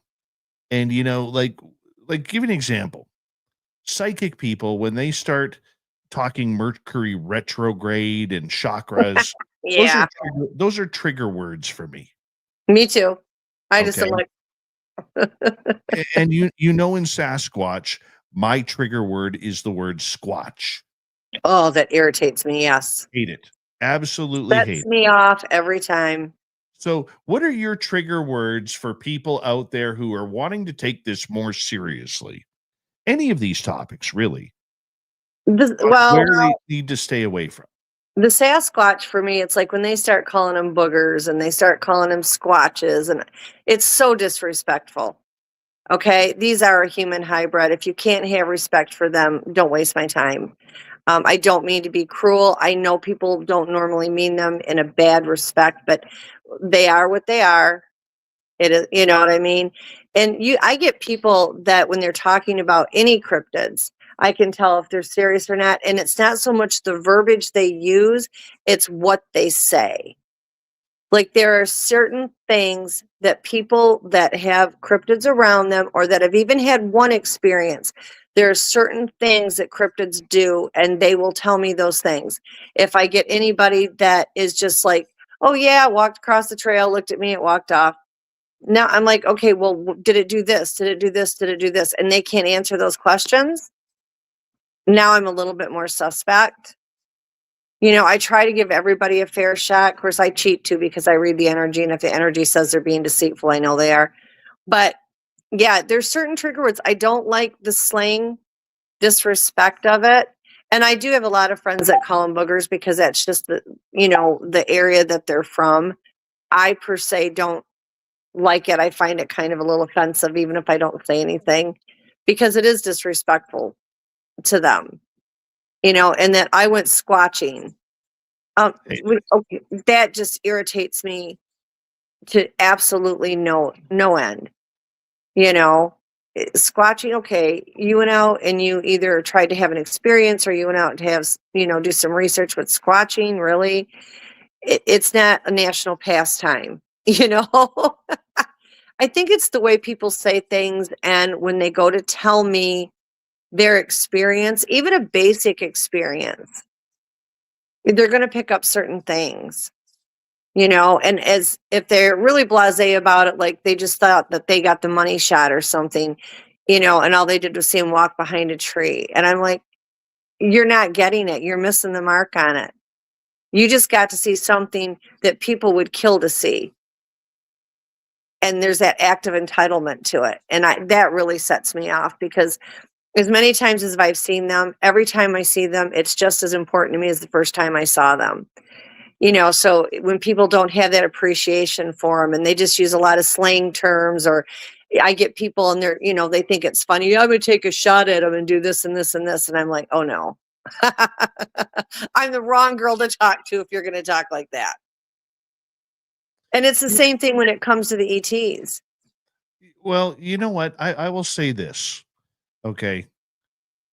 I really believe, like, for instance, I'm very strongly against the term UAP. Yeah. I hate the term UAP. Okay, because I don't think it's as accurate as UFOs. But when it became a trendy word, all of a sudden you saw these longtime ufologists, all of a sudden UAP this, UAP that, like they were falling for the trend. Sometimes you need to stick up for what is actually truthful and accurate. Yeah. UFO is a UFO. Sure. It is. UAP are man-made objects. We tend to get a lot of, and I don't mean this disrespectful for anybody, so please don't take it that way, but a lot of the New Agers that come in and they change all the terms around, and it really makes it very hard. Not that us old folks can't figure out what they're talking about, but it takes away from the clarity of really what things are. And because not everybody understands it. Like you said, the UFO and the UAP. The UAP, the first time I started hearing that, now I've been an abductee my entire life. My last time I got abducted was less than 2 weeks ago. And somebody comes up to me about this UAP and I'm like, what? Okay, mean the UFO? Come stand on my porch on any given night. You'll see them. They're not shy. And especially right now, we've got just a huge amount of them here for this whole big event. And they're not going anywhere anytime soon.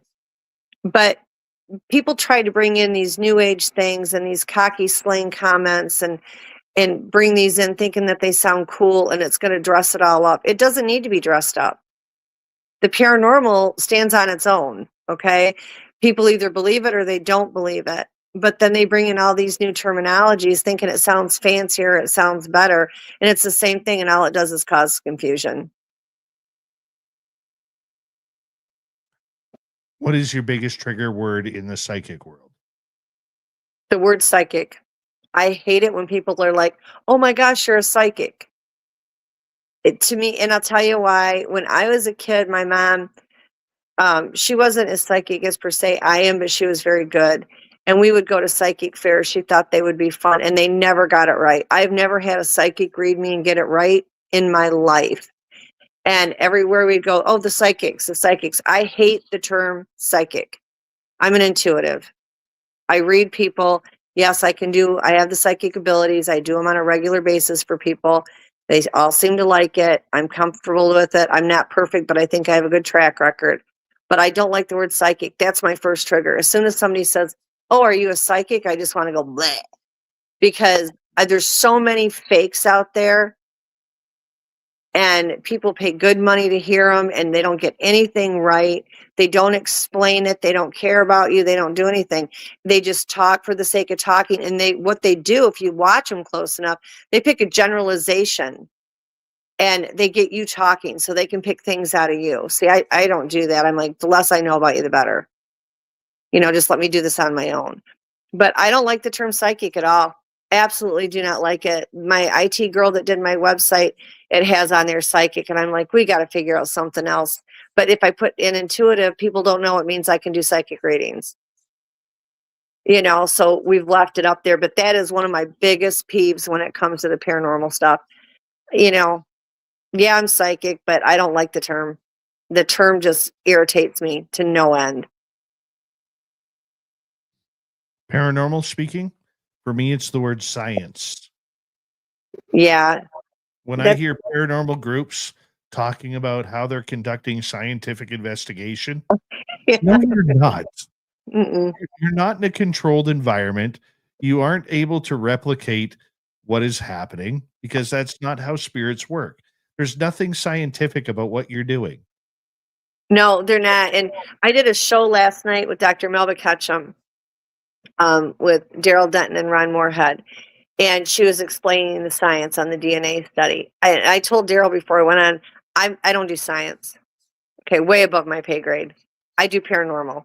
Okay, I'm your paranormal girl. I don't do science. I said, I will go on there, support, and if there's a paranormal question, I'm there. But do not ask me to do science because it really, they try to tell you that science has to do with the paranormal, but the paranormal is unexplained. There are explanations, but the explanations form defy science. It takes it right out of that box for science. So I agree with you. Like, I don't want to hear about the science when I'm doing paranormal.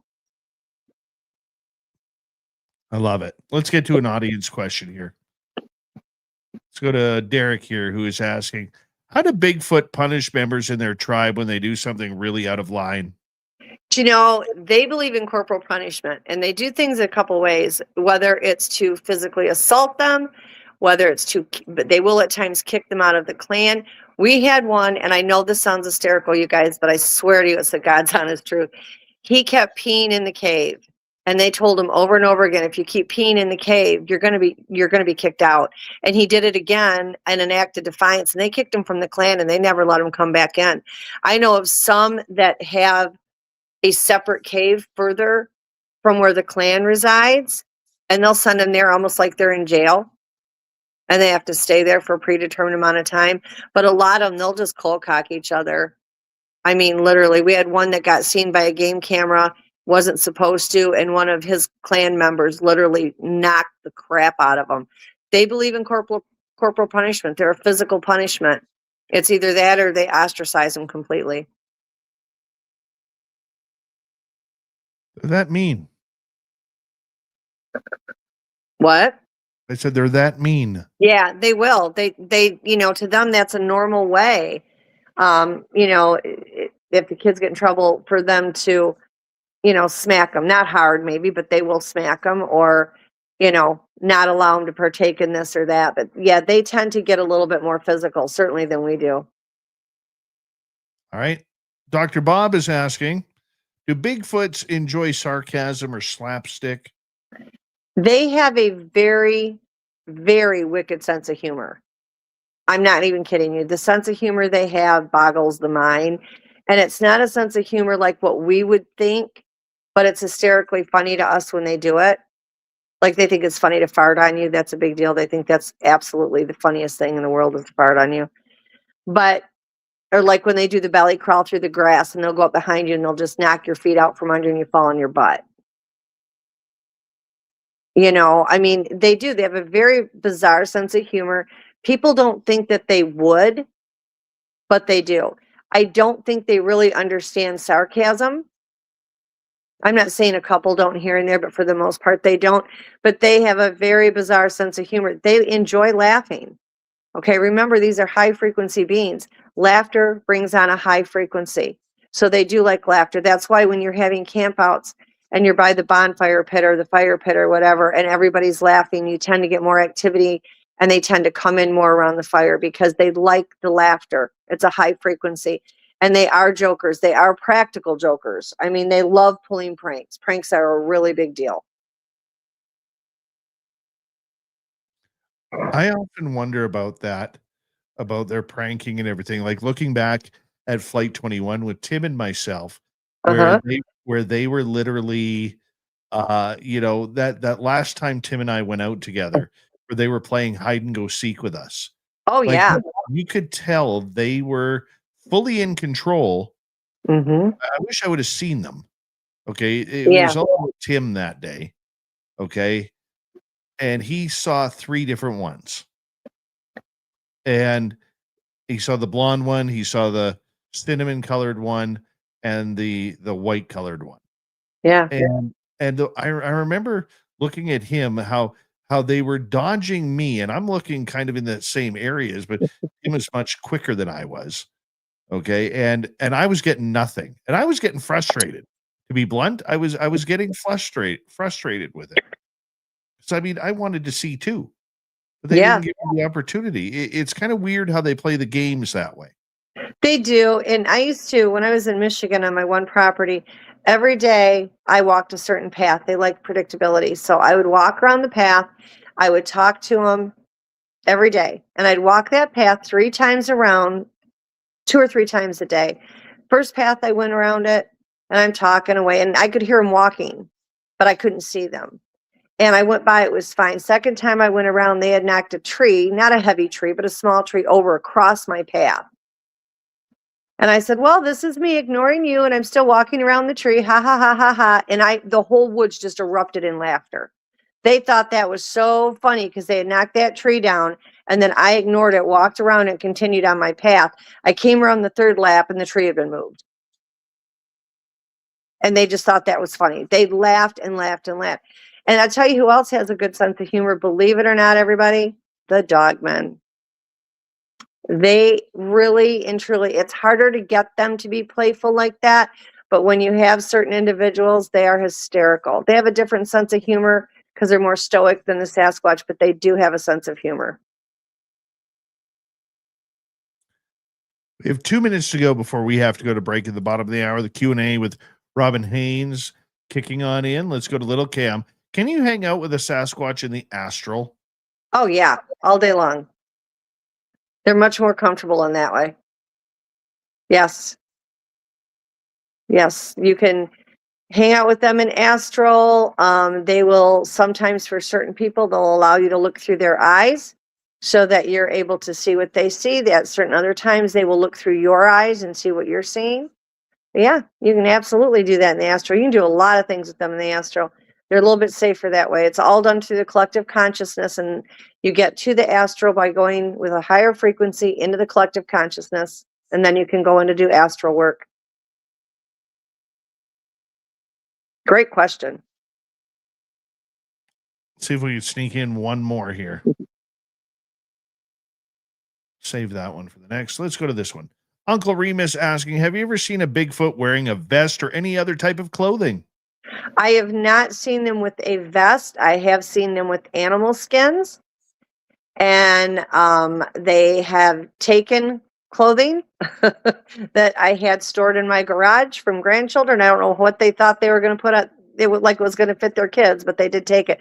I have seen them with animal skins on. I have not seen them with actual articles of clothing. I know of some that I have been told that they had done that. I personally have not seen it. Do I believe it happens? 100% yes, because they've talked about it before. And when it got really cold in Michigan in the wintertime, I would put out blankets for them and the blankets would be gone as well.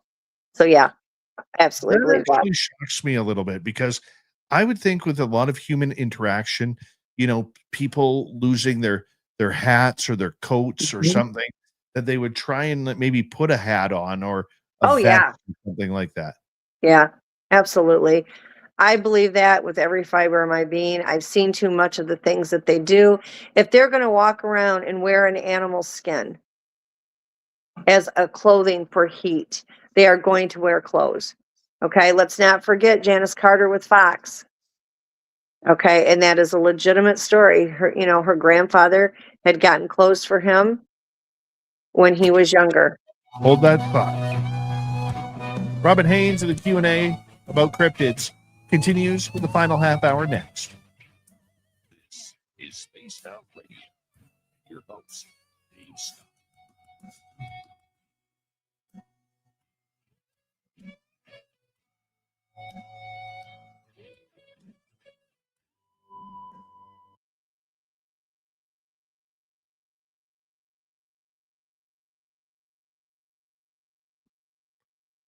Hey, Holly Hall's in the chat room.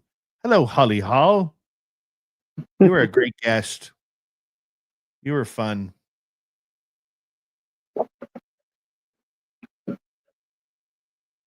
Yeah, sounds like it. I'm going to have to watch the show. I wasn't able to get on earlier, so I'm going to have to watch it. It sounds She like was it was fun. amazing. She's got great hair too. See, I'm always envious of people with great hair. My hair is just a disaster no matter what they do to it.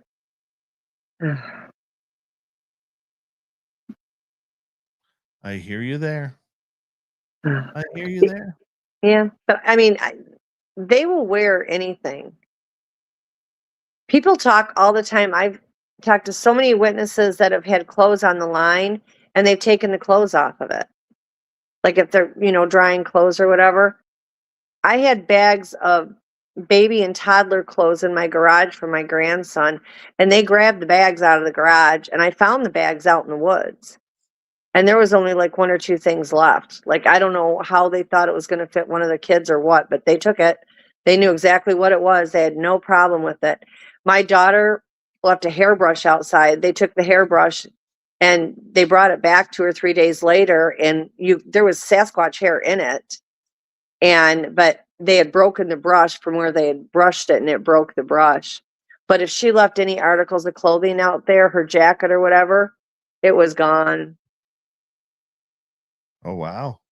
But I mean, they watch us wear it. They think it's bizarre that we wear clothing. But I think, you get in some of these climates where because of the weather, they're going to try it because we do. And I think sometimes they try it just because they've seen us wear it and they want to know what the big deal is. I could entertain that. That one makes sense to me. Yeah, I mean, it's always so funny because we're out there watching them and the whole time they're watching us. You know what I mean? It's like,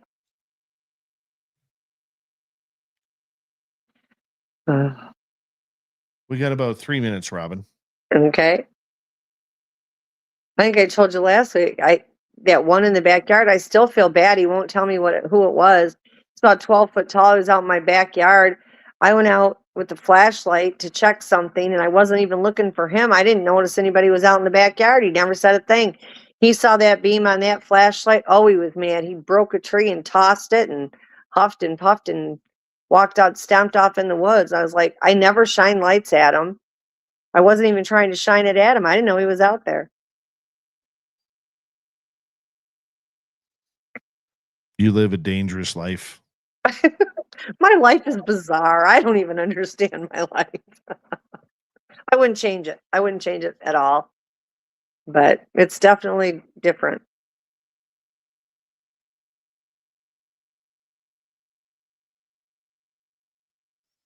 Let's see, where are we here? We got about 2 minutes here.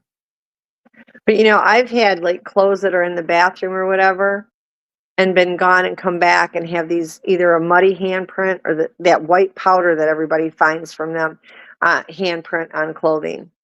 That was in my bathroom, not in the closet, but like if it was laying down in the bathroom or whatever, where you find handprints on them. So I think they're definitely fascinated by them. I'm fascinated by them. They'll grab stuff off people's clotheslines by me. I'll get up in the morning and there's all these clothes piled in front of my door. Like, there's a lady up the road that is much, much larger than I am. And every time I get up in the morning, for the longest time, I haven't done it lately, but I would wake up and I'd find all of her clothes were on my front porch. This is in the summertime. They were just taking it off her clothesline and they'd bring it down, put it on my porch. Muddy footprints on the porch. I'd find hair on the clothes. It was crazy. All right, 1 minute to go.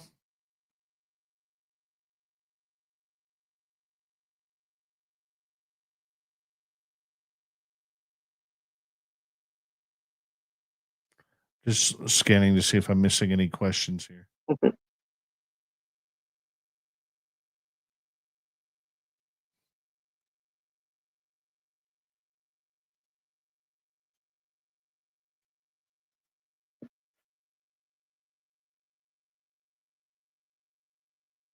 Yeah, Joe still has those 3 that stick around his place.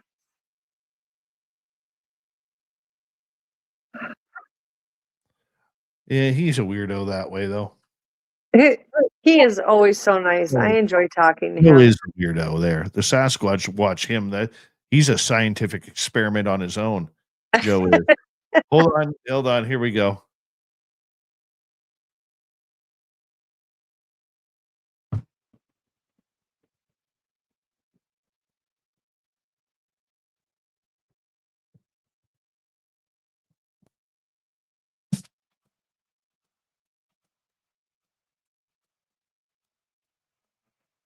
We are into the final half hour of Spaced Out Radio. My name is Dave Scott. Thank you very much for tuning us in. We have a lot of fun bringing these awesomely wooful topics to you each and every night. Robin Haynes and the Cryptid Q&A will continue right after this. But first, we want to remind all of you that if you miss portions of this show or others, check out our free archives on YouTube or any major podcast network. Our website, spacedoutradio.com. We have a plethora of features for you. Rock out to Bumblefoot, read the news wire, check out our swag as well. You can follow us on X at Spaced Out Radio, Instagram at Spaced Out Radio Show, and on Patreon in the Space Travelers Club. Here's Robin Haynes. We're taking care of the Cryptid Q&A right now. Robin, it is always a pleasure to have you here. How you doing? I am doing great, and I love being here every week. I appreciate you having me so much. We appreciate you being here too. We do. And I want to get some more audience questions here because we're having some fun here. Yeah. Karen was asking, or right before the break, you were telling a story. Which one? I don't remember. We were caught in the conversation. Yeah, we were talking about them wearing the clothes. Oh, and then they were pulling pranks on me in the woods. But yeah, they do take clothes. Like I said, they got clothes out of my garage. They steal ladies' clothes up the road and bring it down and put it on my porch. I go out in my yard and I've got all these different shoes from people's houses that might leave them outside or whatever. They bring all the shoes here. If anybody ever came to my house, they would think that I'm a robber. Because I've got everybody's clothes, I've got random shoes, little kids' boots. I don't even know of a house on my block that has little kids. And I don't know where these things are coming from, but that's where they're at. And it's generally on the night that the Sasquatch are active. Well, let's move on to a question from Paramarv here. If a Sasquatch is shape-shifting, how do we know what its real form really is? Example, why isn't it the deer that's shifting into the Sasquatch instead of the other way around? Excellent question. To my knowledge, deer and other animals are high-frequency beings. They are not able to shapeshift, but I'm not going to swear by it because once you get to a high enough level, then you can. But the only reason why I know the Sasquatch do it is I've watched them do it, and I've asked them about it, and they were just very nonchalant about it and said, well, of course we can. How do you think we watch you? And I was like, okay. We still get the birds that are the watchers that are actually birds because the Sasquatch have sent them, but they really do. Like the first time I saw it, it really kind of threw me because as much as I knew about them, that was a new one even for me. And I don't claim to know everything about them, but I would have thought they would have let out, on that little secret years ago, and they had not. But yeah, they do it. And I found several witnesses that have seen them do it. Your animals have a third dimensional body. A third dimensional body cannot shapeshift. Our bodies are third dimensional. We cannot shapeshift with our third dimensional body. A Sasquatch is a high frequency being, and while they can be flesh and blood, the ones that do more paranormal abilities go into that dimension and that frequency that they are able to do it. You do have certain clans that stay strictly in the third dimension. When they do that, they're telepathic and they can cloak, but that's the only abilities they'll use. They also tend to die younger. because they stay in the third dimension with their bodies. But they all have the capable to leave that third dimension and go into a higher dimension, and that's when they can shapeshift. Where an animal is a third dimensional body that is high frequency.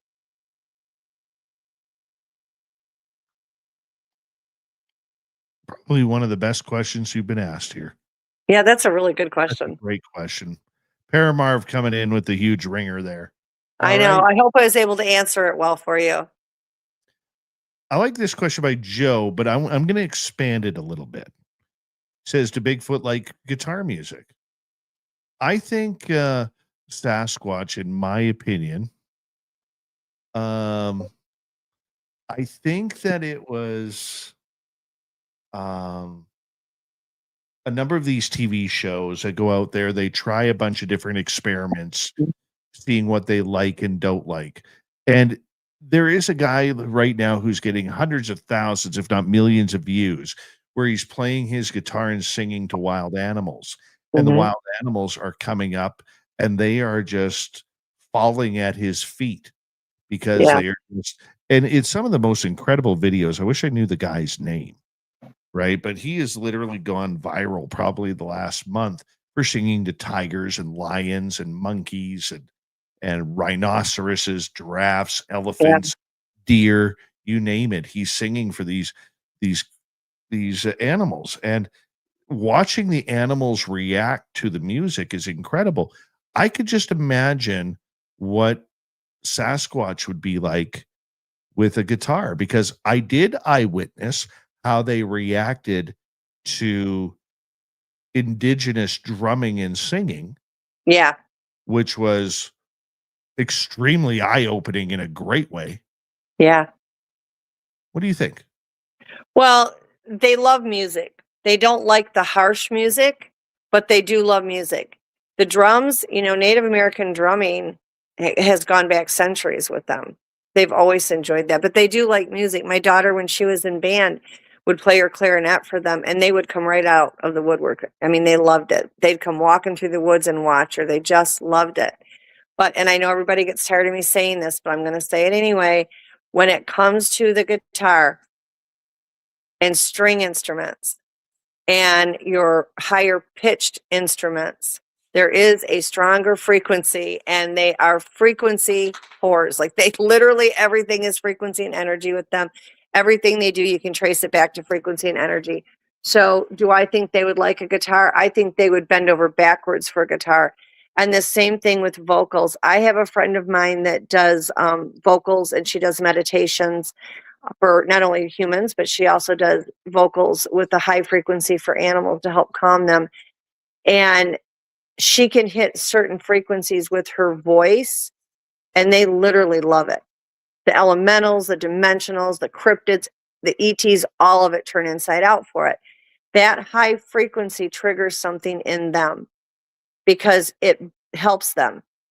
Okay. Not only does it do healing on them, it draws them in because they're high frequency. High frequency wants to be around high frequency. So when it comes to the guitar, that's a string instrument. And that string instrument will have a high vibrational sound. And so it will come in. But they do actually like all instruments. I've not found one that they didn't like. They adore the drumming. Absolutely. But I've not found an instrument that they did not like. Music, they love it. If you play music, if you're singing, they don't like the hard stuff. Like, there's certain rock things that they are not going to enjoy because it's harsh. It's not a pleasant high frequency. It's almost angry. And if you play certain ones like that, they get angry. I don't even think they realize why. It's just that the frequency that's within that turns them. Never thought about it that way. Yeah. But they love music. Absolutely love it. All right. Let's go to a different question here. Let's go to Jerence. Dude, does Bigfoot believe in ghosts or an afterlife? Yes, absolutely. They, number one, they do believe in reincarnation. Two, you notice that they do hang around the cemeteries. They can, through mind speak, just like a person can. They can speak telepathically with a spirit or a ghost.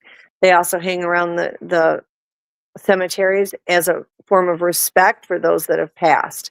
Just like they guard their cemeteries, they are going to guard ours. But yes, they absolutely can speak with spirits, and they do believe in the afterlife because they do believe in reincarnation. And a lot of them do. A lot of their ancient ones do. Newcomer to our chat room, Ashley is asking, has anyone taken strands of the hair for possible DNA testing, if that would even be possible? Absolutely. In fact, the ones that I took and turned in were tested, and they did prove to be Sasquatch. Now, what you need to know is the medulla that goes through there. Like on our hair, you can test the medulla, and it will give you DNA. On a Sasquatch, in fact, we just went over this last night on the show that I did with Dr. Ketchum. The medulla on a Sasquatch cannot be tested. It will never test. You have to have the shaft, and you've got to have the roots, and then they can get the DNA out of it. The thing about hair that is so nice is they wash it to clean it to make sure that there is no contaminants on it. And so it is one of the better things to test for samples. But absolutely, I've turned in a ton of different hair samples from them over the years. They have all tested out positive as a Sasquatch. Wow. If you get hair samples, word to the wise, you do not store them in plastic bags, guys. You want to store it in a paper envelope to protect it. Let's go to another question. Let's go over to Paramarv again. Do the forest people have any lore or holidays like we have with the Tooth Fairy or Santa Claus, who is totally real, by the way? Yes, Santa Claus is real. Yes, he is. Totally real. Don't ever give up on Santa. They have their own things that they've talked about. I think they've picked up a lot from ours. Like, I have certain ones when it was Halloween per se, and I took out Halloween candy because I'm just that weird. And they didn't understand the origin behind Halloween. They didn't really care. All they knew is they got treats. I don't, as far as Santa Claus goes, they don't really understand because those are more of our human things. I think they pick them up, the clans that get close to us and are around us a lot. They tend to pick it up from us because, they've heard it, they've watched it. As far as any lores that they have, yeah, they do. They have their own things, but not as far as a holiday per se. Do I think that there are certain days that they would celebrate? It seems to be that, there are times that they celebrate more than others, that they think it has a meaning to it. But as far as like a Santa Claus or a Tooth Fairy, no, they just pick that up from us. They find that it's really neat because if they get something, at the same time we do. I used to every year for my group and my clan that was around me, I would make Christmas dinner ×2. Whatever I made for Christmas dinner for my family, I made for theirs. So, they thought that was kind of cool and that was special, but to understand it the way we do know.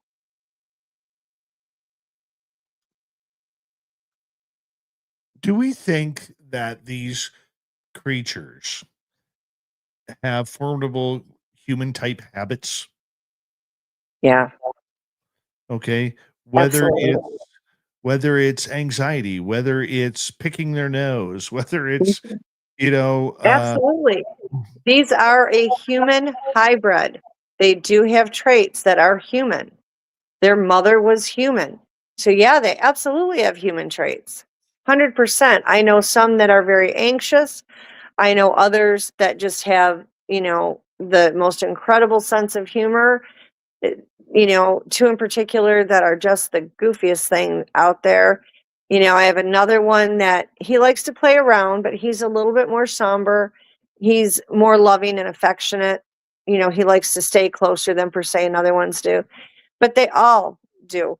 Some that like to be clean, some that don't. Some that think it's really funny to fart on you because they think that's hysterical and they enjoy that and they want to do farting contests. And then you have others that are like, no, that stinks. I don't want anything to do with that. You have females that like the smell of the flowers, so they're going to put flowers in their hair, rub flowers all over their body, where other females are like, they aren't going to be bothered with it. So yeah, they have very, very clear human characteristics. That human in them comes out loud and proud. It's a cultural difference. That is the only difference. Earlier, you were talking about the different clans of species of Sasquatch. I think a lot of people don't understand that there is a big difference. It's not just one type of being that is being Right. seen. You know, the ones in the bayous and the swamps seem to be a lot smaller, Mm. still as strong, but a lot smaller, a lot more aggressive.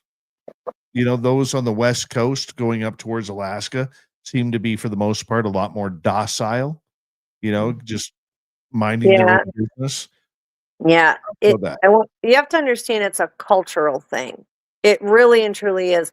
Okay, like when you go to China, and I don't mean any disrespect to anybody, please don't anybody take it that way. You go to China and you see a Chinese person.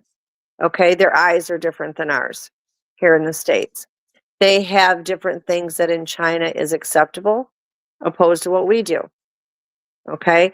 In every country you go to, they have different behaviors, different belief system, different cultures. It's very much the same with them. Very much. The ones that are way up in the mountains, they tend to be less civilized. Not because there's anything wrong with them. They're in the mountains, they're away from us.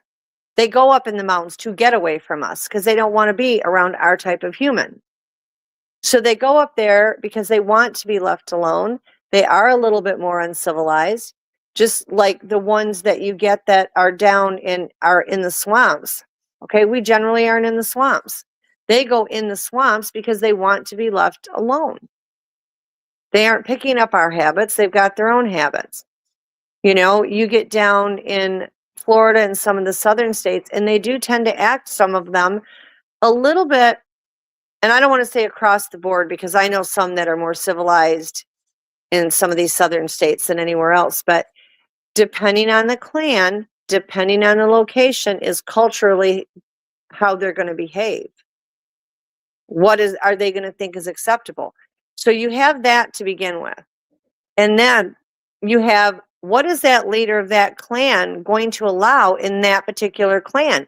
You may have one in Michigan that allows complete freedom with the abilities. And then you may go to one down in Florida, and maybe that particular one doesn't allow the use of the abilities. They are strictly flesh and blood, and that's all they're allowed to use besides telepathy and cloaking. But then you go to the other side of Florida, and that one over there, that leader may say, you know what, use every ability you got, knock yourself out. So you have the leader of a clan that dictates just how far they're going to allow them to be in that paranormal world. And if these kids are not taught they have abilities, they don't know they have them. If they're raised by parents that stay strictly in the flesh and blood and do not use abilities, these children do not know that they have them. But yet let them get integrated into another clan when they get older that does have abilities, they pick up on it in a heartbeat and they can use every single one of them. It's what they are taught. And the cultural differences are huge. And again, and that comes down to physical attributes as well. Just like I said, with China, you go to China and their eyes look different than ours. You go to South Africa, their skin looks different than ours. Doesn't mean that there's anything wrong with any of these people. It means they look different than ours because of where they're culturally at and what the people in those surrounding areas look like. Now, we're talking about a Sasquatch that can portal anywhere they want. And if they aren't portaling because they're staying in flesh and blood, they have no problem walking it. They can walk great distances and it doesn't even faze them. So this is where you have all the different types that get integrated together. One that was down in Florida that may look more like what they call the skunk ape, which I hate that term as well, but look like that, more apish, and then turn around and go, like here in South Carolina, I've only seen one or two that had the conial head here. Most of them have the nice round head. Or go to Michigan. My group in Michigan, everybody is like, well, yeah, you're in Michigan, and it gets really wild up in the UP and everything. Well, you know what? You never know it by my guys. Shadow's head was the same size, shape, everything as one of our type humans. Had hair all over it. Short hair, but hair nonetheless. But his head was not shaped like a typical Sasquatch. He did not have the pronounced brow ridge. He did not have the big lips. He looked exactly 100% like one of our human men, except he had very, very short hair that covered everything, including his eyelids. There was not one part on his head that did not have incredibly short white hair. So it's a cultural thing. It's a development thing. It's where they came from. There's all of these components that come in it. As far as I get really frustrated, and this is just me personally, where they do the subspecies. The only time I see a subspecies is if these are truly a Sasquatch, or is this something created by the government? With the dogmen, they're like, well, look at all the subspecies. I don't think they're all subspecies. I think you have the ET created ones, you have the government created ones, and the government created ones are made for war. So they're highly aggressive. You've got the Anubis ones that came from Egypt. You have various ones that are from different cultural areas or created. So, I mean, technically, I guess you can call that a different subspecies. But when I think of a subspecies, I'm thinking of like, different a different species within a species. And that, to myself, that I don't think that that's what that is. Robin, we are down to the final minute with you tonight. Another hour that's gone by way too fast with you. Tell everybody where they can find you. You can find me on Facebook under Robin Haynes, Haynes, no middle initial. Or you can find me on my website, www.paranormal-empowerment.com, and you can reach me that way. And I answer everybody. So. And don't forget the Nebraska Bigfoot Conference. Yes, where Dave Scott will be at. I will be there. Varla Ventura will be there. We are very excited. Yes, it's going to be great. Cannot wait. Every day we get a bit closer. Thank you, I Robin, can't wait. as we say goodnight to Robin. And hello to Mr. Ron Bumblefoot Thal. Rocking in the background with Little Brother is watching. Bumblefoot is the official music of Spaced Out Radio, rocking us in and out of every single show. Get your horns up for the guitar god himself. Special thanks to everybody listening in at work, at home, in your cars, wherever you may be. Thank you to everyone in our chat rooms tonight. YouTube, Twitch, LGAP, Facebook, Spreaker, LinkedIn, Space Travelers Club, and on X at hashtag Spaced Out Radio.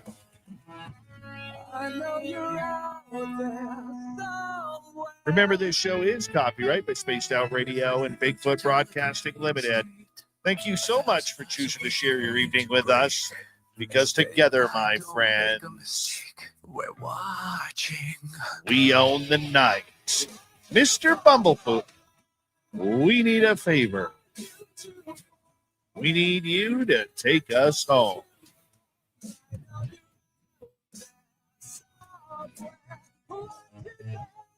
Yes, the Woo train has docked for the night, but soon, my friends, we shall ride again. Your seats are always available. Your tickets never expire. And if you want to bring a friend, we've got room for them too. Good night, everybody.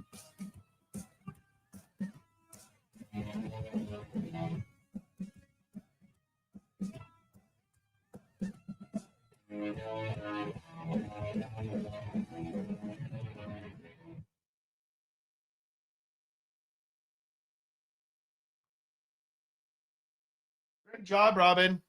Thank you. I will talk to you later, sweetheart. You have a wonderful week. We'll talk to you next week. Love ya. Bye. Bye. The Robin Haynes, everybody. The Robin Haynes.